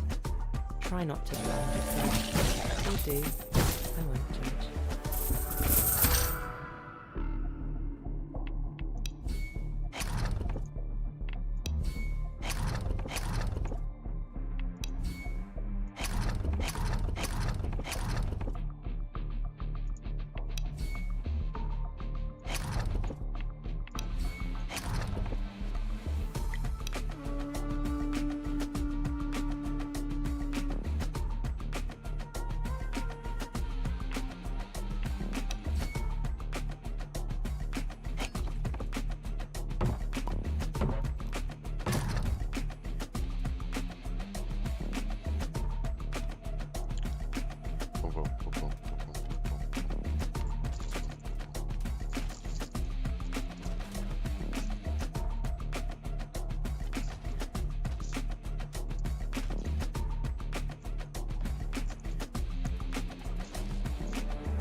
My phone.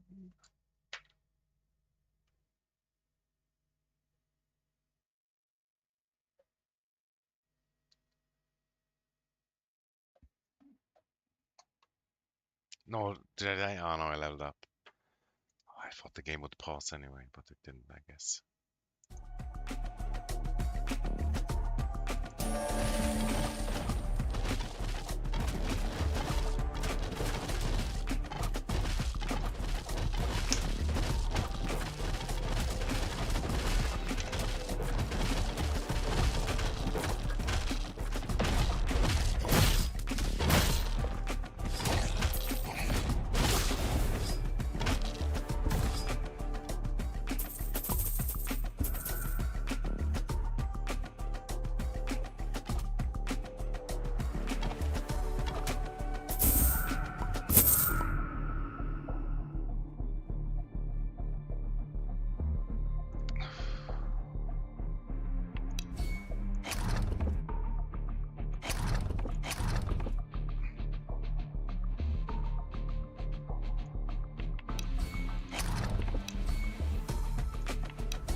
Fuck the health stuff.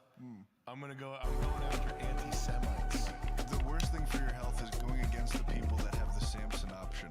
Yes, that's true. To stay healthy, eat seed oils, but don't fuck with them. It actually turns out we do have a health crisis. It's the Samson option. Anytime you see FAFO on your fucking timeline, anytime you see instant karma, don't watch soul-annihilating garbage. There's a word for that. It's called schadenfreude. It's when you take pleasure in someone else's misery.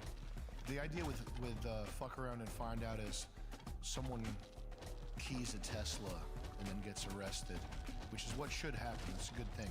But this genre of video, like a guy goes and he stops a car and yells, and then he gets his head beat in with a wooden baseball bat.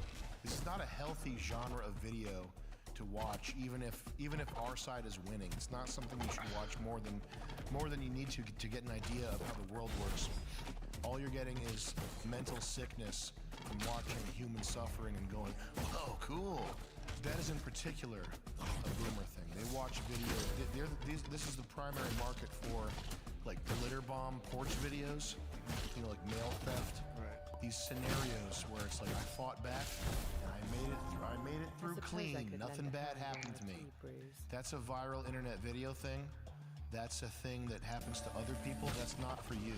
What happens to you is you are in a legal nightmare. Even if you don't go to jail, the next 10 years of your fucking life are a nightmare of paperwork and paying lawyers because you accidentally whatever somebody. I'm ranting, but building a glitter bomb? Yeah, you shouldn't go around life creating Home Alone style retribution. No, man. With what do they call those machines? The Rube Goldberg? Yeah, don't do anything Rube or Goldberg. Yeah, and I'm not siding with male thieves on this one. In a perfect world, you'd build a Rube Goldberg machine where a shotgun comes out of the mail slot. It's a very simple. And blasts them in the cock, okay? That would be a fitting punishment. And it is funny that there are people who build bombs and put them on their porch. But if you do that, you're gonna get fucked. It doesn't pay to be the faux part of the FAFO. Yeah, no, you don't want to faux. You really don't. Tom Hanks, the ultimate conniving boomer fuckface, portraying the ultimate boomer retard. Fresh off an Oscar for dying of AIDS the year before, Philadelphia. Then in Forrest Gump, his pretty lifelong friend Jenny died of AIDS. I guess you should not have fucked all those homosexual intravenous drug users, Jenny. Forrest Gump is like a boomer fable and a twisted tutorial for successive generations. If your heart is pure, like ours were, the boomers, and even if you're retarded, you'll blunder into success after success. Go to war, you get shot, you'll get ice cream. Get rich owning a business you know nothing about. Run and run for no reason, people will follow you. And when you've got nothing to say, they won't even be mad. And if you're lucky and your heart is pure, you can finally rest on a bench and eat chocolates. The wealthy retard who didn't die of AIDS. I don't know if this applies, but my dad is more Generation X, but he is a fucking complete boomer in the way he acts. For the past 36 months, I've had to explain to him every consecutive month that his YouTube bill is an Apple payment. And he asks me every single month for the past 36 months, 3 years. Holy shit. I was at the bank today. I had to physically go to a bank and move money around.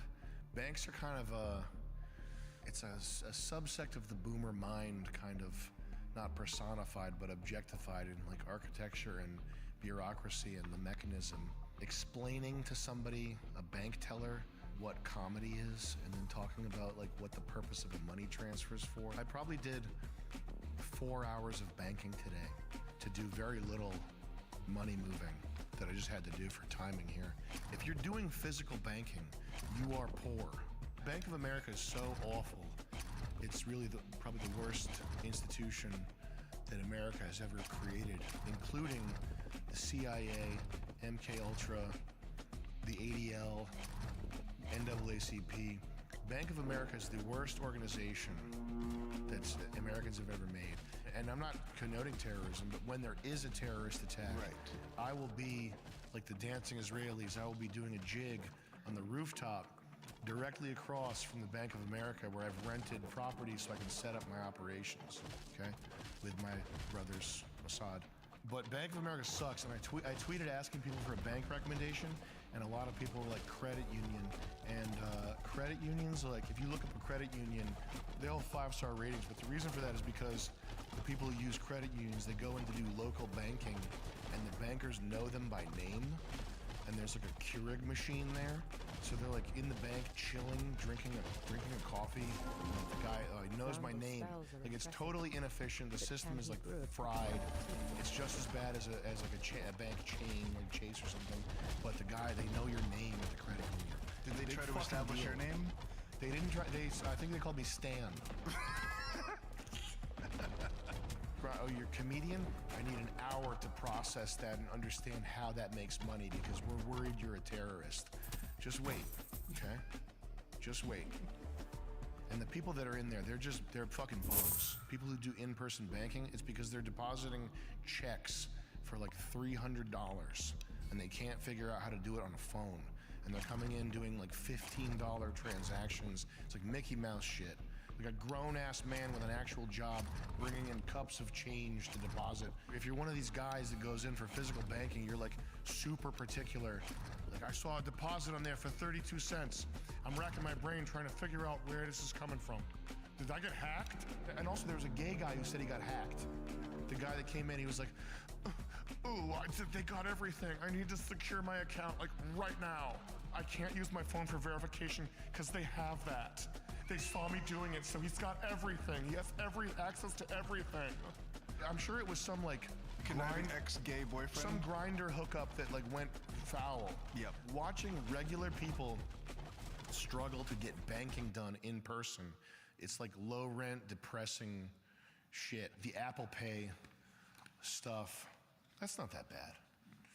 Your dad might just love you and he's looking for an excuse to interact with you. Oh, that's sweet. I like that. Just paint it that way in your head if you have to. But just make sure that when he's dying, he doesn't have the chance to rewrite his will to his Laotian whore gambler wife. Filipino whore gambling addict wife. Make sure, okay? Spend some time with your dad, help him out with the Apple Pay. But when he's delirious and there's a crooked Asian hand rewriting his will, you break those fingers off, snap those fingers off. Don't let her steal from your father, okay? More likely than you think. Hey, Sam, I was at the dinner table one time, and I asked my dad, point blank, hey, if you had to spend your money on a cruise or give some money to your grandchildren, which would you choose? Took about 5 seconds, looked at me sheepishly, and then said, yeah, I'd choose the cruise. At least he's honest. Did you say you go on cruises? Well, I've got a cruise coming up in April, but it's for a bachelor party. I didn't pick it personally. Okay. I don't like cruises. They stink. So you've been on a cruise? I've been on, like 2, 3 in my life. You're a cruise guy. 2 or 3, you're a cruise guy. That's a cruise guy right there. I've never been on a cruise. I'm 40. Dang. Have you been on a cruise? I've never been on a cruise. Have you been on a cruise? No, I haven't. I'm a lot older than 40. I'm a cruise guy. Boomer that's never been on a boat. Boomer. You've gone on a cruise for every one of us here. I'm a cheeseburger in paradise kind of dude. I went on one of those gambling things in Massachusetts. Just go out so far, and then they start gambling, and bring you back in. So you did a boat river steamboat. Yeah, it was more like gambling. a paddle boat kind of thing. It was cool. Nothing fancy, just some gambling. Do you gamble a lot? I don't like gambling. But do you do it? Feel the I don't wrath do of my gambling very fireball. I don't like taking out the trash, but I do it. I don't do it very often. Once When in a you while. do gamble, how much do you lose? So it was really funny that you mentioned that because yesterday I had to go to my post, which I haven't been to in a while. What's your post? What is that? It's American Legion. Oh. So he says, so they got this Queen of Hearts game. So he's like, it's down in the cards now. He's like, your chances on winning, which I never win, are really good. So I go there, I suck it up, I look at the bartender and all the drunks. So I buy the tickets, and today was the drawing, but I haven't heard anything. So you might get word on whether or not that went down. I'm not gonna win. You I should don't look into gamble. cryptocurrency. I don't gamble. I've explained cryptocurrency to many of my boomer friends because they just didn't understand Xing out the banker, the middleman. That's all Do you it own is. any? Do you have any crypto? I can't afford that. No, I'm too busy supporting everybody. I can't buy anything. Just put in everything you'd gamble into crypto. Just put it in Coinbase. It's like a savings account, but like better. I told you somebody gave me the $20 to go and gamble. It wasn't my money. Should've put it in crypto. I didn't Let's get lose. Gene some NFTs. That'd be great. What's an NFT again? Let's post. Guys, knock it off. We're gonna I'm do a too old. Solana wallet address. This is all for Gene. Any NFTs you send to this address, we're gonna give these to Gene. Okay. Non-fungible token. If you have if you have any crunchy babies, if you have any shrimps, if you have any ghost pepper boys, any of this fucking shit, crazy babies. You got crazy babies? Send it over. Which one do you I'm like? a boomer. Shouldn't it be boomer ones? There's no Well, boomer. you're a boomer by virtue babies or of boomer- us making the address for you to collect these donations here. My favorite boomer saying that I heard a lot growing up was your attitude and your aptitude will determine your altitude. Like, whoa, that was a thinker. Dr. Seuss brain. I mean, like, if you keep it up, you're gonna have something to cry for. Did they also invent that when you're hurt and you're a child to like pinch you and hurt a different part of your body? To make, now you forgot about breaking your leg. It's like the elastic when you slap your wrist when you want to quit smoking Yeah, it worked cigarettes. for you. Same thing. You should just pinch the skin on the back of their hand. It's like, And like the hand motions don't correlate to pinching skin. It's like this. Yeah. pinch. Bananas to that. Bananas to that. Yeah. Bananas to that. All right, guys, if you watched this far, we thank you very much. Feel free to check on the rest. There's more? Yes. And it's even better because we've got dirt bikes. We have Nitro Circus. And these walls are going to blast apart Mr. Beast style. And everybody who watches is going to be entered into a raffle. There's no losers in this raffle. I can't tell you what the prize is. Go to mde.tv and figure it out right now. We'll see you there, mde.tv. Enjoy.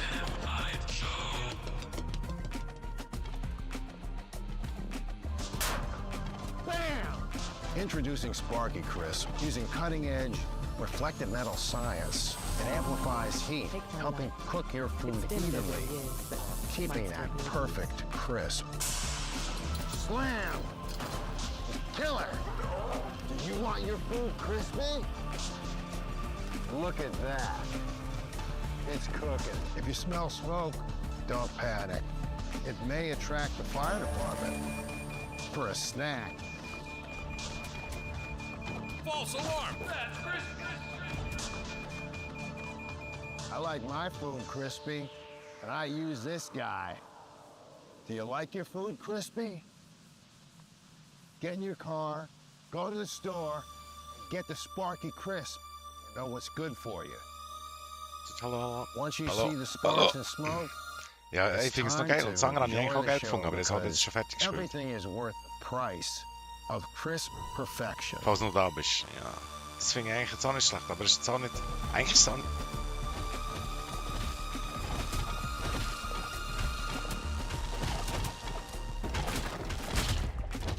All right. What do we got going on with you today, kiddo? Doctor, I don't even know how to explain it to you. I mean, generally, I feel like I lost all the pep in my step.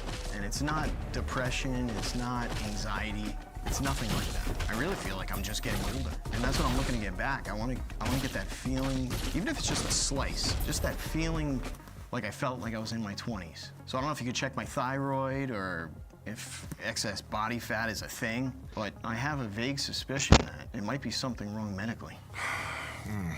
Yeah, you know, you might be a woman. A lot of guys start getting up there age 40, and that's when they put the pieces together and think, maybe I am a little girl.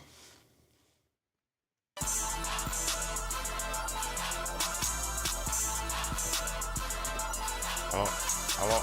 Hallo.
Well, it was another bad day for the Russian Air Force as Ukraine managed to destroy 2 Su-34s and damage 2 more as they sat on an airfield 500 kilometers away from the front line.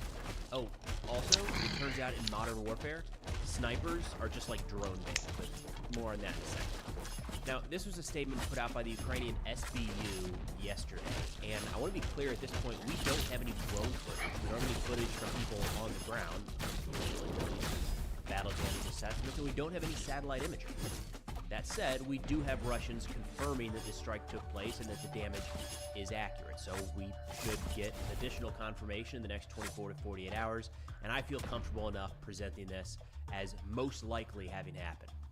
Now, the SBU put out a statement saying that they destroyed 2 Russian Su-34 aircraft at the Marinivka airfield in the Volgograd region of Russia and destroyed 2 more. They said they used long-range drones, which they appear to be ramping up their production and use of here in real time. That'll be interesting to see. They say the attacks caused a fire in the technical and operational part of the enemy airfield, which is a critically important infrastructure of the military facility. It is there that the enemy prepares the aircraft for flights, carries out their current maintenance and repair work. Together with our brothers, we continue to work on weakening the aviation component of the Russian army. Military airfields and aircraft deep behind enemy lines are a completely legitimate target for Ukraine. I don't think that's up for debate. Yes, military aircraft being used in an active military campaign are 110% viable military targets, as these were here. Now, I mentioned that Russian sources are starting to confirm this. Of course, when it comes to anything aviation, we look to Russian mill blogger Fighter Bomber, who's usually the first to not only announce this stuff, but then lament it and complain about all of the failures of the Russian military. He says, quote, "There is no point in commenting on Marinovka. Another multi-billion-dollar loss that could have been and should have been prevented. It would also be nice if the Ukrainians were held accountable for this. There is someone to work with here. Otherwise, it will just continue like this. I'm sure that we will respond with a bunch of angry and decisive telegram statements." So very similar to the airfield attack a few weeks ago at the beginning of June that took out a number of Russian strategic aviation. If you recall, those were the drones smuggled into and launched against Russian airfields. Not really all that significant of a response, I guess. We're still kind of waiting. Russia went after a lot of civilian infrastructure, but like Fighter Bombers complaining about here, probably just going to be some angry messages online, his expectation. Now, it looks like these were carried out with Ukrainian long-range drones that more and more are being, or not more and more, they are being domestically designed and manufactured all inside of Ukraine, which is significant. When we look at what international support for Ukraine has looked like over the years, there's no doubt been a decrease, especially in what the U.S. is able and willing to provide. We see a decrease in artillery ammunition, per se. In that same time period, we have seen Ukraine rely more and more on the use of their own domestically manufactured drones. And we just got an article yesterday where the Ukrainian Defense Minister, Umarov, said that they're ramping this up, and they expect kind of an exponential increase in deep drone strikes inside of Russian territory in the near future. He says, last year, Ukraine developed a plan for systematic long-range operations and contracted several tens of thousands of long-range drones. Several tens of thousands. I mean, even if they're exaggerating a little bit, let's say it's just several thousands, that's a lot of drones able to strike inside of Russia. He says this has made it possible to regularly carry out high-precision strikes against critical targets deep behind enemy lines. About 2 weeks ago, a decision was made to increase the number of operations several times over. So, again, we've already seen this in use of the Ukrainian military. They have shown to be pretty effective at bypassing Russian air defense assets and striking deep inside Russian territory. And it sounds like this isn't an accident. I don't think anybody really expected it was. But Ukraine, upon seeing that success, has decided to double down. According to the defense minister, tens of thousands of drones are in production to kind of start hammering more and more Russian targets deep inside of their own territory. Now, when it comes to long-range drone strikes, it's not, of course, only the Ukrainians continuing to adapt in that realm. We've seen some technological innovations on the Russian side around their Shahed drone use. Unfortunately, there's been a significant uptick in Shahed drone strikes over the course of the last 4 to 6 months in Ukraine. Really 4 months in Ukraine. It's been staggering. just to kind of see the steady increase. I mean, yesterday there were 23 Shaheds launched mostly against Odessa in southern Ukraine. By most accounts, that was a small attack. I mean, we're regularly seeing more than 100 day in and day out. That is becoming the norm in the Ukrainian skies. Unfortunately, yesterday in Odessa, it looks like the strikes, which with this video and the pictures, looks to have been against civilian infrastructure, an apartment building. Looks like at least 2 people were killed and 4 injured. Now, some notes with these Shaheds, we're starting to hear more and more about the technological innovations. There's a couple little aspects here. It sounds like some of these drones that are downed, that are in largely intact, Ukraine is able to pick them apart and identify the components. A lot of them are foreign, provided a lot of components still coming from China, but they're becoming more and more advanced with a lot of different capabilities to defend against Ukrainian air defense, or Ukrainian electronic warfare, excuse me. And more we're seeing that these have the ability to be steered directly onto target. So when these Shahed drones first came out, or Garan style as they're called in Russia, it was largely a fire and forget. Think of like a cruise missile is probably a good comparison, where you set the target. You might be able to adjust the flight pattern and say, I want you to fly north and south and, do a figure 8 kind of thing to confuse the 10% defense. is big. You could set some sort of flight pattern, but really you were just giving it a target to go strike. And once it was launched, you waited to see maybe the effects on target, maybe it was shot down, who knows. More and more, it looks like these drones have the ability to be controlled by the operator, which, of course, adds the possibility of more accuracy for the Russians. For but very it also little raises amount. more and more into question, if there has been any question remaining, how do we explain the residential strikes like last night in Odessa? If the operator is able to steer this directly onto target, and it's not just guessing, somewhere along a city block, how do you justify flying into the side of an apartment building? So, kind of a double-edged sword there for the Russians as they develop this technology even further. But nonetheless, we are seeing more and more of these drones being produced. It does not look like, by any accounts, Russia is short on the drone front, especially with China assisting with some of those components. There's going to be more and more of those appearing on the battlefield in the near future. Now, I do want to shift over to some battlefield updates here, looking at a couple key regions, starting out up here in Sumy. We're going to look at 2 areas. This is deep state map. Sumy up here in the north, and then Pokrovsk down here in the south. By and large, those are the 2 areas getting the most attention when it comes to Russian advances right now in Russian offensive operations. But starting out with Sumy, there's actually been a pretty interesting development just in the last couple days. You'll see this area here that's blue has been retaken by Ukrainian forces. So for the course of the last, and I'll pull up my calendar here on Deep State Map, when you go back to the start of the month, you see the red is Russian-controlled territory inside of Ukraine. And we have seen that steadily increase, slowly but surely, over the course of the last couple weeks. But then a couple days ago, about a week ago, all of a sudden, Ukraine took some back. And we do have some notes on that from the Ukrainian military. They say Ukrainian forces in Ukrainian forces in the Sumy region overran elements of the 8th Guards Naval Infantry Brigade of Russia's Black Sea Fleet, capturing 10 Russian Marines and inflicting heavy casualties. This was reported on June 27th, so just yesterday, and that appears to be in this area right here of Andriivka. Not a major town, not a major settlement.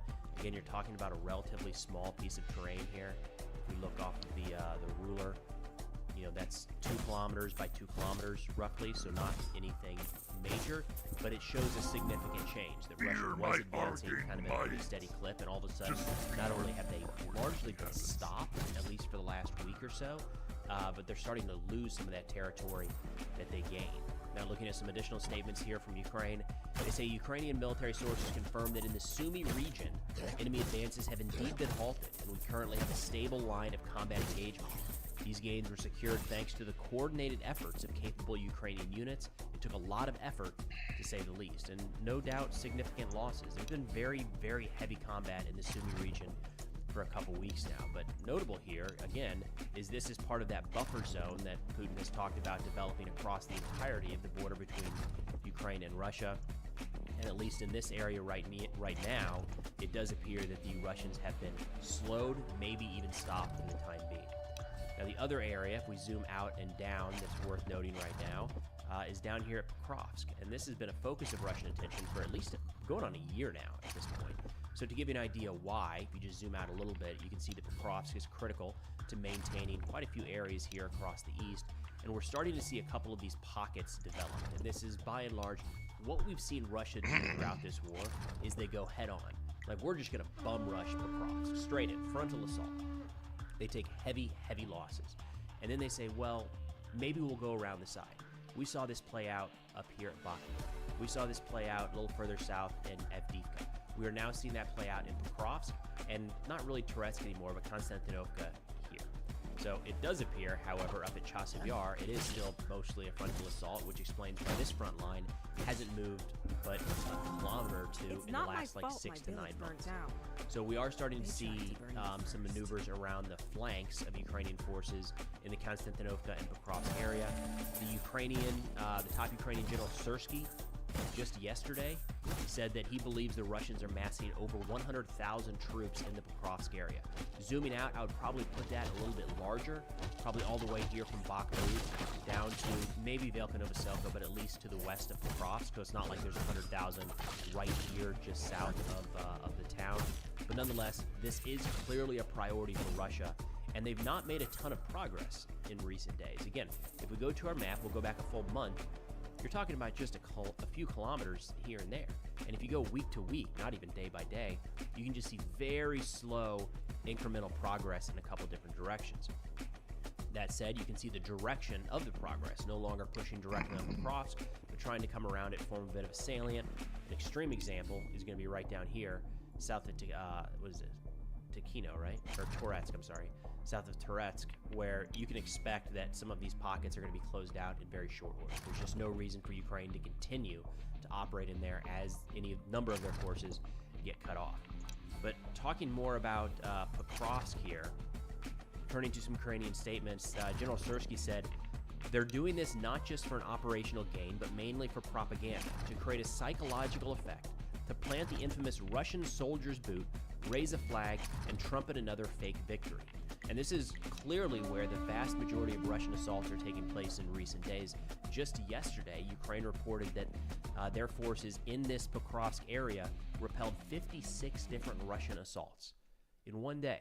So while all of those are not, company or battalion-size assaults, most of them are probably squad or team-size elements. So you're talking between maybe 3 to 10 Russian soldiers at a time. The assault and the pressure around Pokrovsk is nonstop, and that hasn't changed in quite a while and doesn't appear to be changing anytime soon. Now, I did want to give you guys an update on some fundraisers. We just a few weeks ago kind of wrapped up a fundraiser with the organization Ukraine Aid Operations. We got a couple different units, a handful of unmanned ground vehicles and recon drones. A couple more recon drones were delivered yesterday. This is on top of the 5th Assault Brigade. This is on top of a handful that were delivered about a week ago. We're going to see more and more of those coming in. Thank you so much for your generosity. I like that we can show exactly who those are going to, the equipment and the units on the receiving end. Now, with that, we've got another fundraiser here that we're in the process of just helping out with a friend, 47 Drone Strike Company. No. This is some of their footage right here of them hunting down Russian snipers. And this has become a really interesting aspect of the conflict that I, kind of could see this coming, I guess. But snipers have played a role in this war from day one. They're still out there inflicting serious damage on the battlefield in the right place at the right time.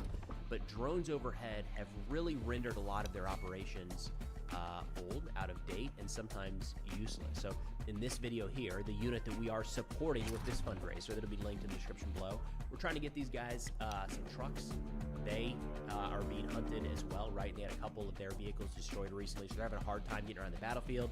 They reached out and said, can you help us get a truck to move the soldiers from point A to point B, help move the drones from point A to point B, as they continue things like this, hunting Russian snipers that are trying to kill Ukrainian soldiers. So if able and willing, check that link out in the description below.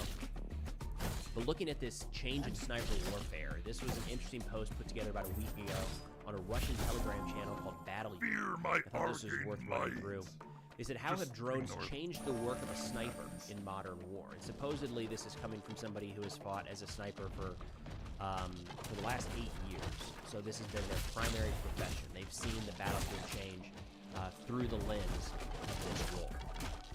said it's the complete destruction of invisibility. Previously, a sniper could lie under camouflage for hours, blending into the terrain and be virtually invisible to ground infantry. Now, even the most experienced sniper is a target for an ordinary quadcopter with a good camera and a thermal imager. Drones with thermal imagers see through bushes, grass, smoke, and light cover. Search tactics have emerged. Drones conduct grid patrols. A piece of terrain is divided into squares, which are methodically checked. And a couple things to keep in mind here. So growing up, I read the Carlos Hathcock books. I don't know if anybody's familiar with him. The famous sniper, Marine Corps sniper from Vietnam that just did crazy stuff left and right. That's always what I think of, is he's at some famous mission where he crawls kilometers through tall grass to get right up against a North Vietnamese army outpost and takes a crazy shot that nobody expected. And just thinking today, with a single drone overhead, that's impossible. That's how drastically it's changed in a relatively short period of time. Now, the grid patrols piece is important here because when you think of the size of the line, it's not as though at all times, everywhere along the front, there are multiple drones looking in every single direction. We're not there yet. There are a ton of drones in the sky, but we're not there yet. It's not 100% coverage all across the front.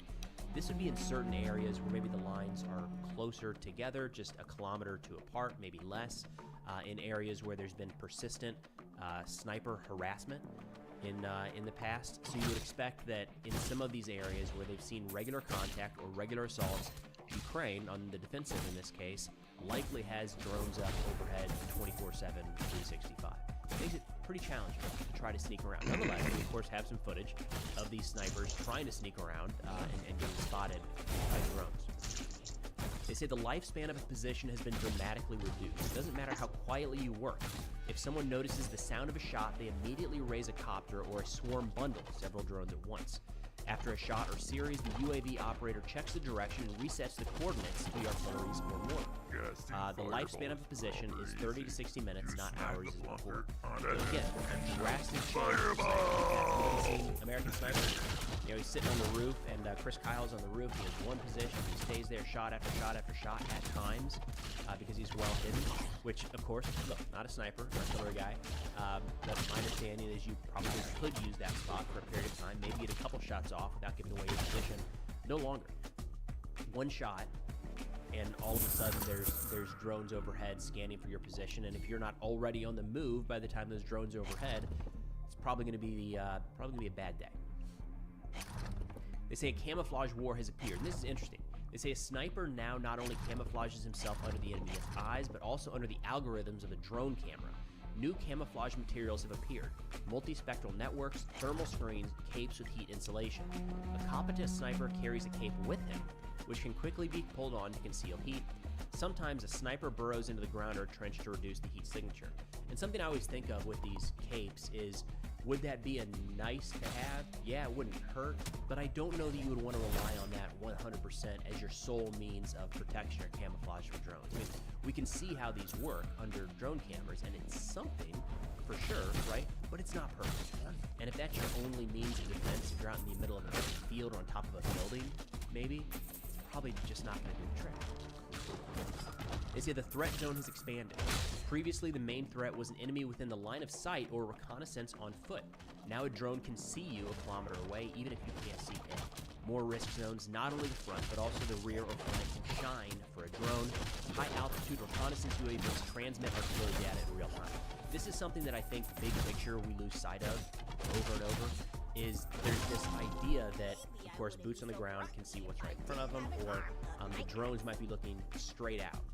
But realistically, a drone that could be overhead 10 kilometers to the east or west of your position, you might not even see it, you might not even hear it. And that shot goes off, and that drone can immediately move its camera and look 90 degrees in your direction. There might not be a drone directly overhead, but you can still get spotted. And then, of course, as we play some of this footage from inside of Ukrainian talks and forward operating centers, that you can see how they have multiple screens, and they're coordinating with countless drone operators to be able to triangulate that position. So just because the unit you shot at doesn't actively have a drone overhead, doesn't mean someone else doesn't nearby, and that information is quickly passed across. And again, if that sniper isn't out of there, they've probably got FPVs coming their way, which this author says have become the key anti-sniper technology. He says FPV drones and kamikazes have appeared that specifically hunt for people with expensive equipment. They're out there looking for snipers and anti-tank guided missile operators. He says a sniper must take into account cover from above, nets, trees, and buildings. After a shot, immediately take cover. Otherwise, you can get an explosive charge right in the head or in a trench. Again, these snipers don't have time to wait around and maybe get 2, 3, 4 shots off in one position. Shot one and out of there, which makes you wonder why how long are we going to continue to see snipers used in this capacity, as opposed to maybe more wire-guided drones. They say tactics have changed. The sniper is now part of a complex group. There's always a spotter in the group to monitor the drone. Radio interception and electronic warfare are used to jam drones. False positions and mock-ups are used to deceive. Lone sniper is a suicide bomber. A sniper pair is a minimum. A trio is better. A sniper, a spotter, and an observer cover. He says a lone sniper is a suicide bomber. What it means is the lone sniper is just going to be blown up by himself. But isn't it crazy to see how this has changed? I mean, like, all of a sudden, the sniper teams, it's not just, and in the U.S., we have teams as well. It's not just one individual going out there. But it's not just the individuals with their weapon systems. Now, all of a sudden, they've got to have all this counter-drone technology. Jammers, detectors, maybe even shotguns for those, the possibility of FPV defense right as they're coming in. Think about how much that has changed, again, just in the last couple of years. So in wrapping up here, he says, how to live on. Mobility is more important than the perfect shot. Camo must now work in 3 ranges, visual, IR, and thermal. You need to know which drones are operating in your area and their capabilities. Every shot is a risk, therefore you need to shoot at a really important target. Now, we've seen in this conflict, in every conflict, there's always the claim that some sort of technology is no longer useful, right? Manned aircraft no longer plays a role in the modern battlefield. We just saw what manned aircraft did to Iran. So clearly manned aircraft played a role there, even in a contested air defense environment. We hear that tanks are outdated. There's no place for those in the modern battlefield, yet the 2 countries using tanks today in the largest land wars in Europe since World War II are both trying to get their hands on more tanks. So clearly tanks are not completely outdated. So I'm hesitant to say that snipers are necessarily heading that direction, but it does look like it. There's definitely, for anybody interested in following this field and this aspect, this skill of warfare, it's going to be interesting to keep an eye on. Have drones completely eliminated this? Are we kind of trending in that direction? Or will there be some sort of modification? Maybe the snipers will drastically different in a few months or a few years than what they did at the start of this conflict. But nonetheless, just one more aspect of warfare that is constantly changing. That's all we got for now. Thanks for watching, and I'll see y'all next time.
No.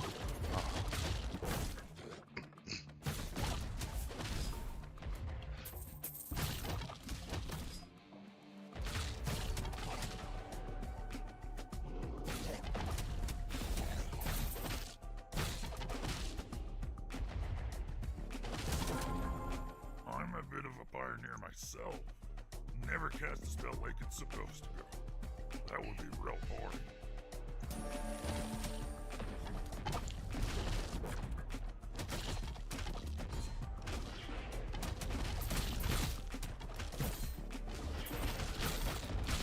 Oh, fuck.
What are you doing?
I'm a bit of a pioneer myself. Never catch stuff like you're supposed to. That would be real.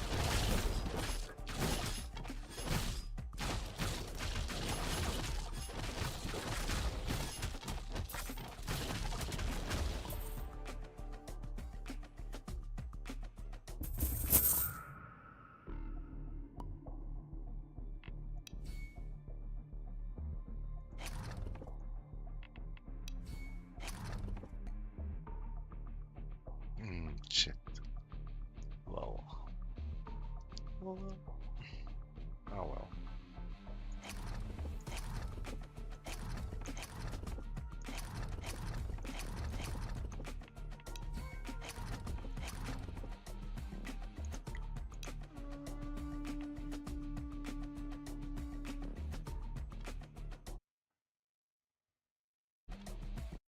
Building the machine online should be a good idea.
Would you kindly use this magic to smash some foes?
No.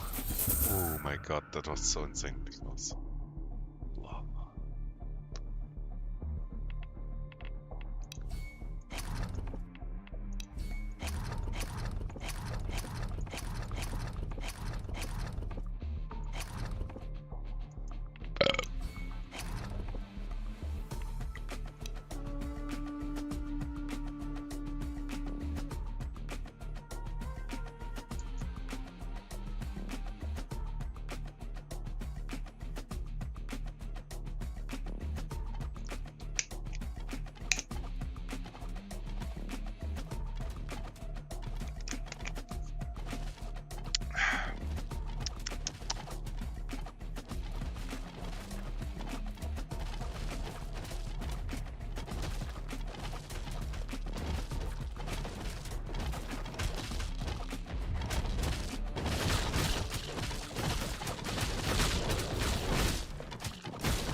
here for Nancy?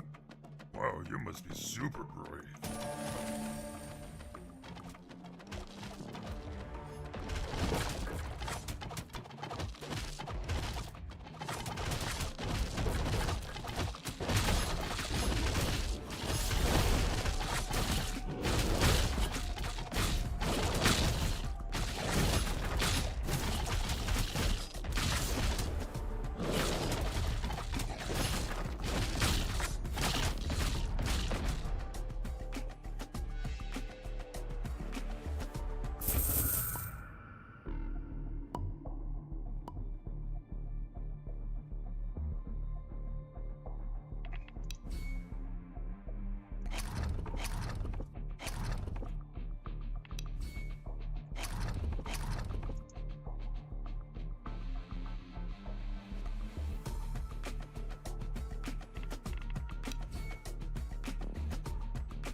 Come closer, hero, and let me gaze into your eyes. I sense a kindred spirit, bound by fate to join me in this perilous castle.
So there is a new level.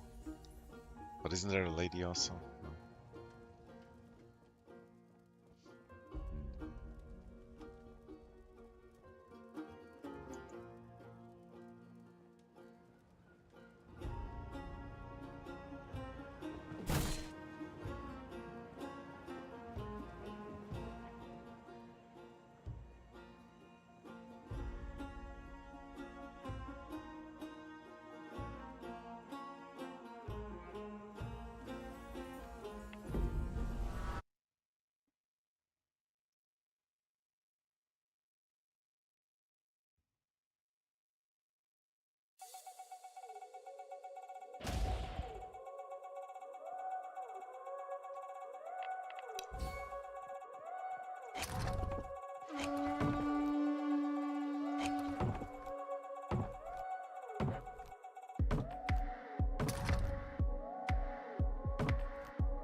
All hail the mistress.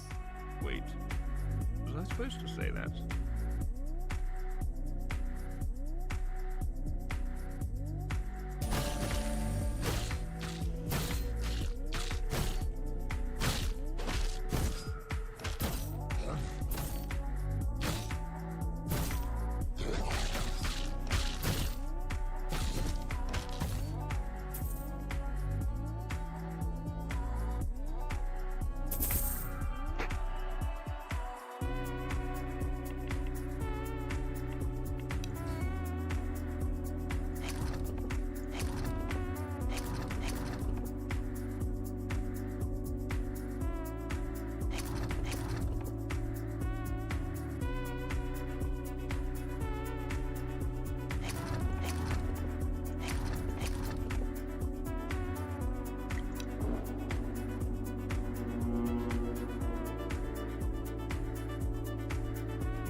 Casting fireball is proper.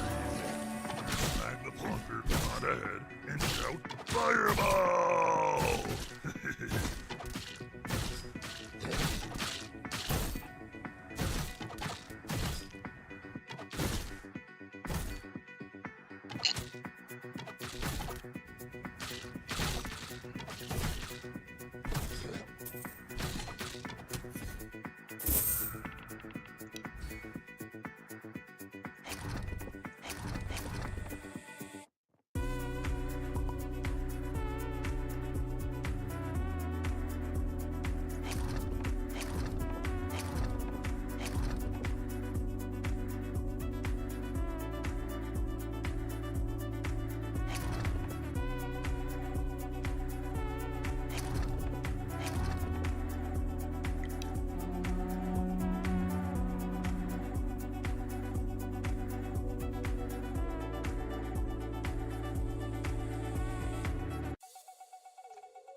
Choices, choices.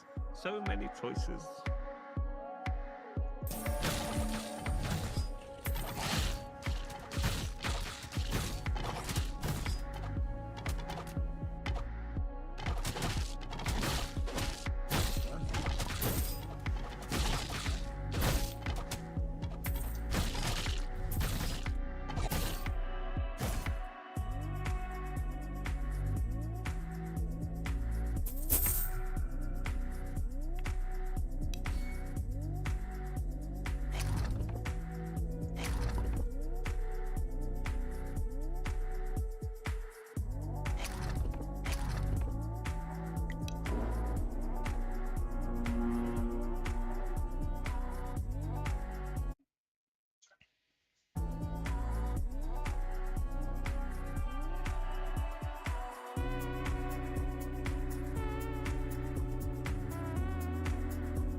Favorite champion.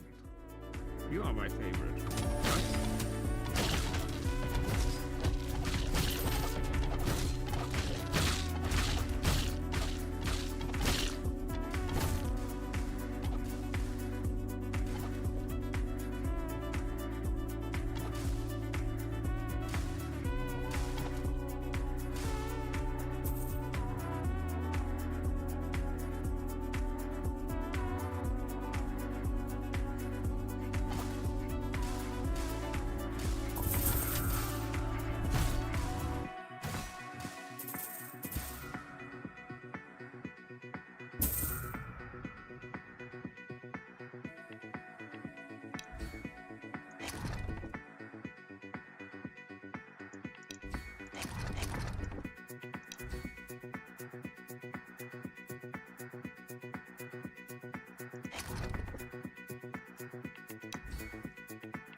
Choices, choices.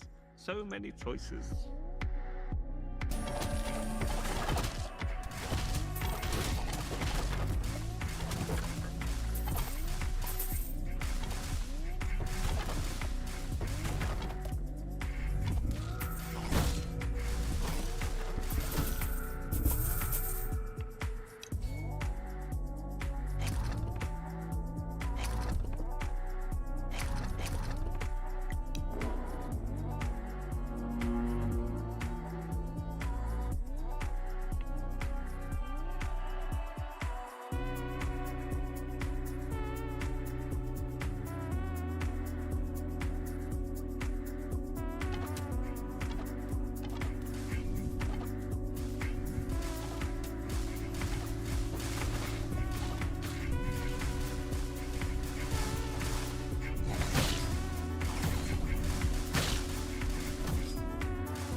You think I'm crazy.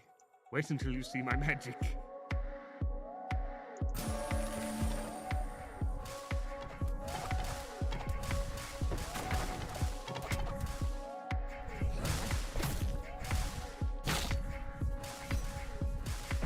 No.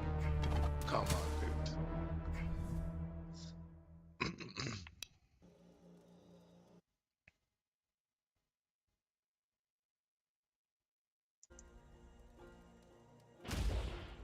A lot of heroes have come through these halls. I think you might actually make it all the way.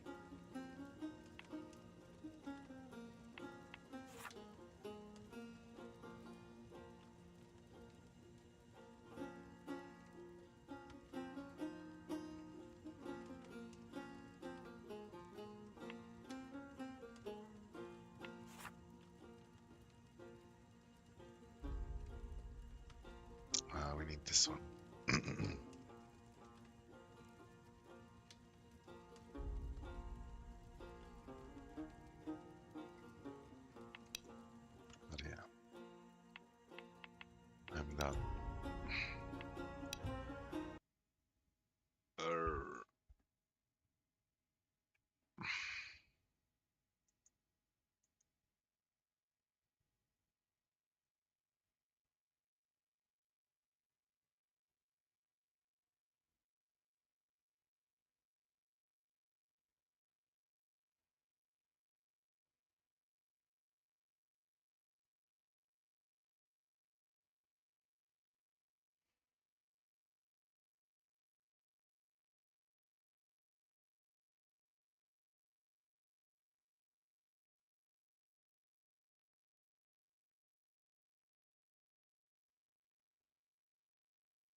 All right. Welcome back, everybody. Guess what? It is time for the first time I have ever seen a best of 7 in Mechabellum. It is the season finals. The season of Mag 1 Live has been going for a couple of months, and we are here. Red hair on the bottom going Rhino Spec. Tarantula Marksman. You guys know that's my favorite set recently. I've been having a lot of success with it. Tarantulas have been nerfed, though. That's crazy. We're still going Tarantula after the hit point nerf? I don't know how much it really affects things. Conclusion, on the other hand, is going to be... Okay, so Conclusion's down here in the blue, in the bottom left of our screen, guys. Let me just make sure we move our mouse over. And in the top right side is going to be Red Hair. So Red Hair from China, the Conclusion from Germany. The Conclusion is a mad lad. This guy is a massive meme lord, has brought out some of the craziest strategies I've ever seen, and just keep spamming them out. And it's Sledgehammer Marksman. So we've got Marksman face-off. Now, generally the Tarantulas are more of a headbutting, charge at your opponent, get in their face and try to smash them style with these Tarantulas. And you can see we've got range, we've got spider mines, armor-piercing bullets, and high explosive range available in the Tarantulas. The Marksmen have very similar to my loadout, aerial spec, range, double shot, and EMP. Meanwhile, Conclusion is still running the quick reload. So these marksmen, right, long range single target unit, one of their biggest weaknesses is obviously overkilling things. You can pay a bunch of money. It doesn't give them any extra damage per second, but it halves their attack speed it doubles their attack speed but halves their damage. So same overall damage output, but they shoot twice as fast, so they're not counted as much by wasps or chaff or anything like that. They're still not amazing at those, but in the super late game with super long range marksmen, that can be the best way to do it. We've also got vertical sledges, which are going to do a good job of just slowing down the enemy units, getting through them. And you could always go repair on those as a really good way to get the Tarantulas stuck on them later. But right now, with the marksmen tracking onto them, obviously that wouldn't help out. Now, the Tarantulas are coming forward. You guys can see they've had a bit of a hit point nerf recently, 5% hit point nerf. They were up at about, 15,500 life. Now they're 14.4. Marksman actually snipes the tower on the left side, but looks like this tower snipe's going to come in at a pretty opportune timing, because I'm pretty sure this Tarantula will kill the sledge and then clear these crawlers. Actually, he gets distracted by the marksman, but yeah, he's going to defend the marksman, I think, from these crawlers. And he does exactly that. So a nice start here. My own gameplay, if I'm in Red Hair's shoes, is dangerously low. Don't get me wrong. He's just barely dead. No! He's not! Conclusion still has a chance! 16 life left. Ooh, all right, let's go. Both sides are going to take the fast hit. That's like a really valuable sell. Now, you could go Scorch, but because the Vulcans don't have any levels, I don't think it's worth. He also doesn't carry Scorch. He's going to go... Fair enough. And mobile beacon it backwards. Launcher overload War Factory. And does he mobile beacon it backwards, or does he just let it stand and fight? He is going to go for a launcher overload War Factory. Conclusion's on 16 life. He's like, well, I'm dead. I'm like, I need to go now. And remember, temporary range and movement speed. He borrowed money last turn. Red Hair has been playing this as a tempo build, playing it like an all-in, right? Conclusion was playing a long-term strategy, but now he's like, okay, I will match you. I will pay for movement speed. I will chuck this on the front line. This War Factory is one of the biggest units in the game, guys. It's a Titan. It costs 200 supplies of upkeep every round. So it's going to lose him money over time, but it's 150,000 hit points. It has, I think it's 4? Is it 4? 2 guns on each side, right? I think it's 2 guns on each side. So it has 4 guns, each which shoot 8,000 damage every 0.9 seconds because he's got the launcher overload. It's pretty short range because launcher overload, it gives you double attack speed, but it does lower your range. But it is going to blast through the rhinos very quickly. And that War Factory is basically what he's relying on. We've got more wasps coming in, which are going to be a real big problem for these marksmen. There's still no Mustangs or anything to deal with that. Dude, this game's about to get absolutely wild. How well does this War Factory do? There's no flanks there. That crawler is still distracting in the top right. Let's see what happens.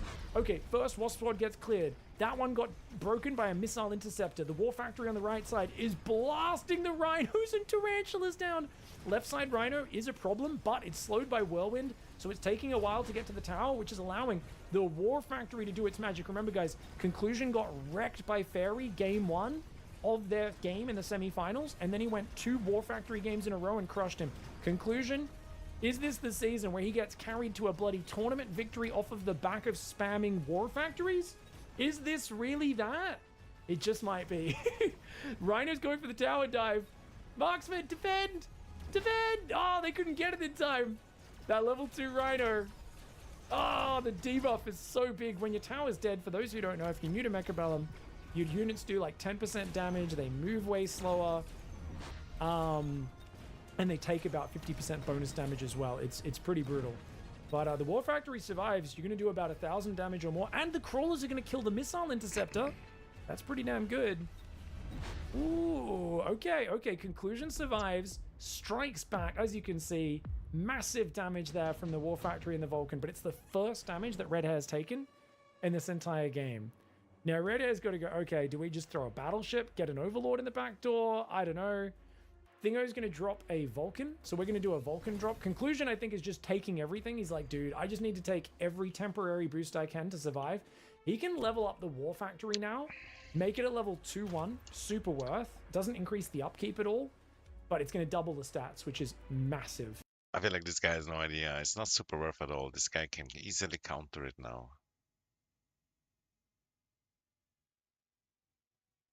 Like, it just puts a laser there. Boom.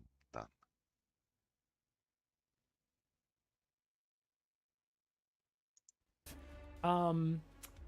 The marksmen still just have double shot. They don't need anything else. Not against this army. Marksmen have to run double shot against this sort of Rhino assault. There's no other upgrades that are worth getting here. Looks like one of these marksmen got sold. The War Factory gets sold because he figures a melter is going to go down or something to deal with it. And instead he makes a new one down here. Puts a Vulcan there as well. So he's still playing Vulcan marksman. He knew there would be a melter go on the right side. We see there is the level 2 melter. It was an elite recruitment melter. No, it does get range on it as well. But, of course, the cell, very wise. Yeah, he could have kept this one, leveled it up, and tried to mobile beacon it backwards, but War Factories, in my experience, don't fight very well when they're trying to run backwards. They fight much better when they're facing towards the enemy. So I think the resell is the smarter play, and it's going to help deal with this menace of a level 3 Rhino on this right side. Left side, sorry. Problem is the right side, do we just crumble? Missile clears the Wasps again.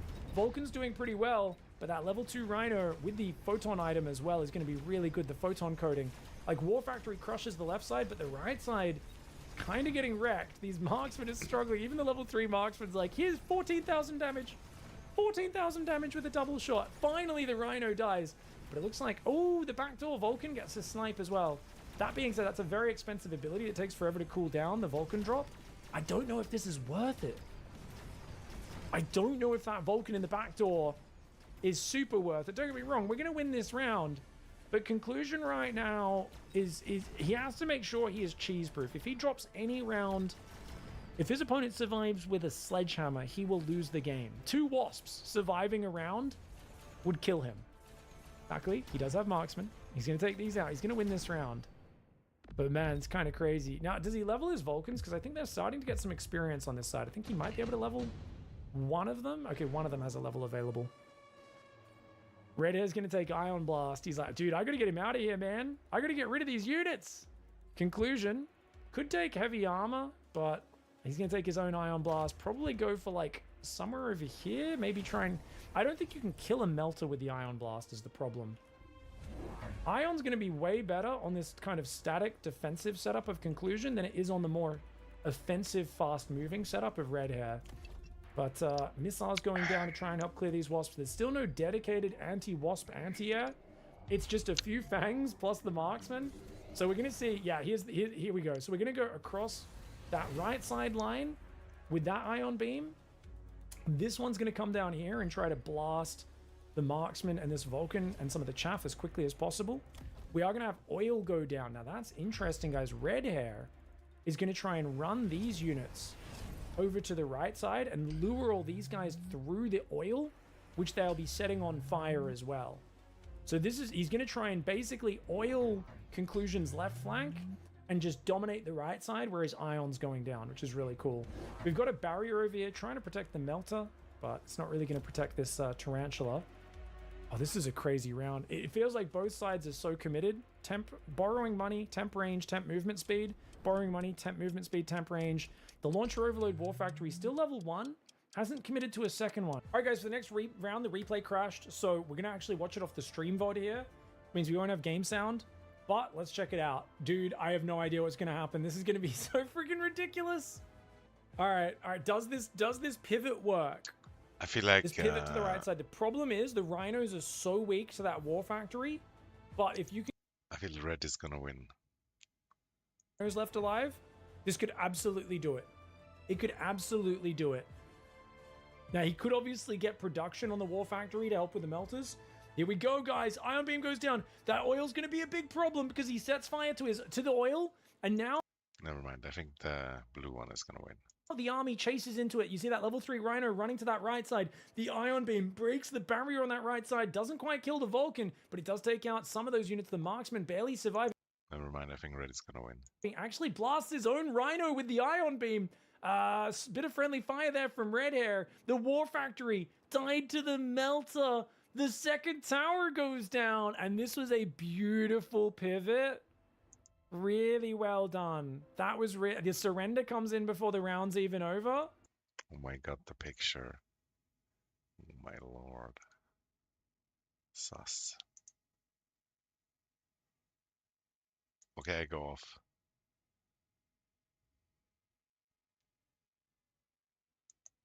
What is this? Oh,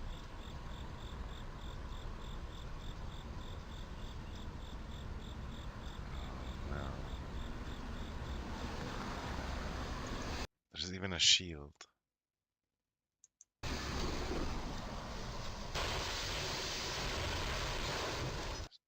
There's like a red light and a shield.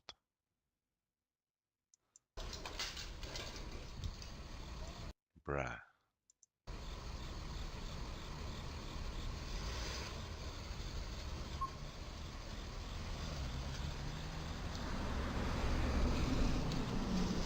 That's the guy? Oh no, never mind. Shit. This guy got scared for his life.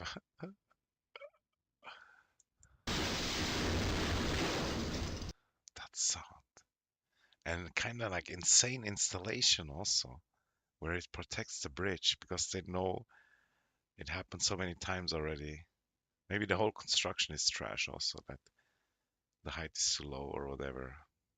But still, insane. The steel beams here, only for that.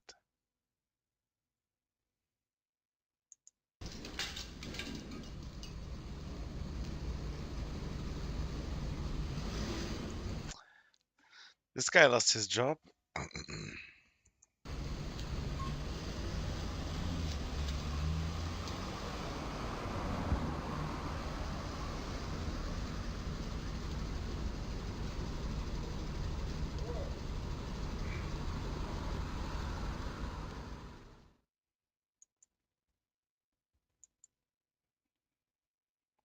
But is it even real or is it an AI video?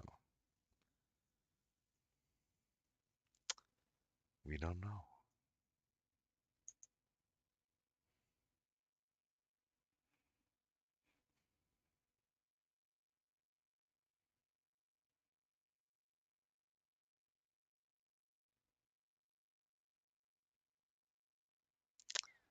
Solo? What? She's crossing the Atlantic alone. No way, dude. And flogging.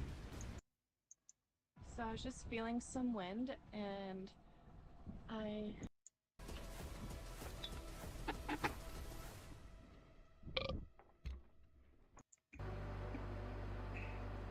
That's the comfiest I've ever seen him on Passage.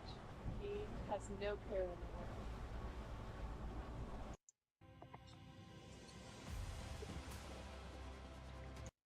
I'm gonna get out of this rain.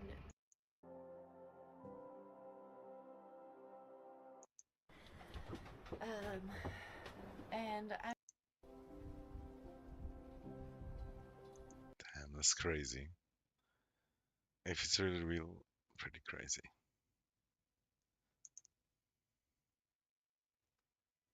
But she probably learned it all the way from when she was young.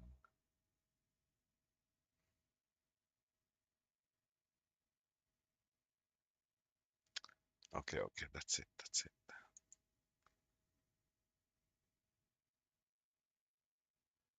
Cool.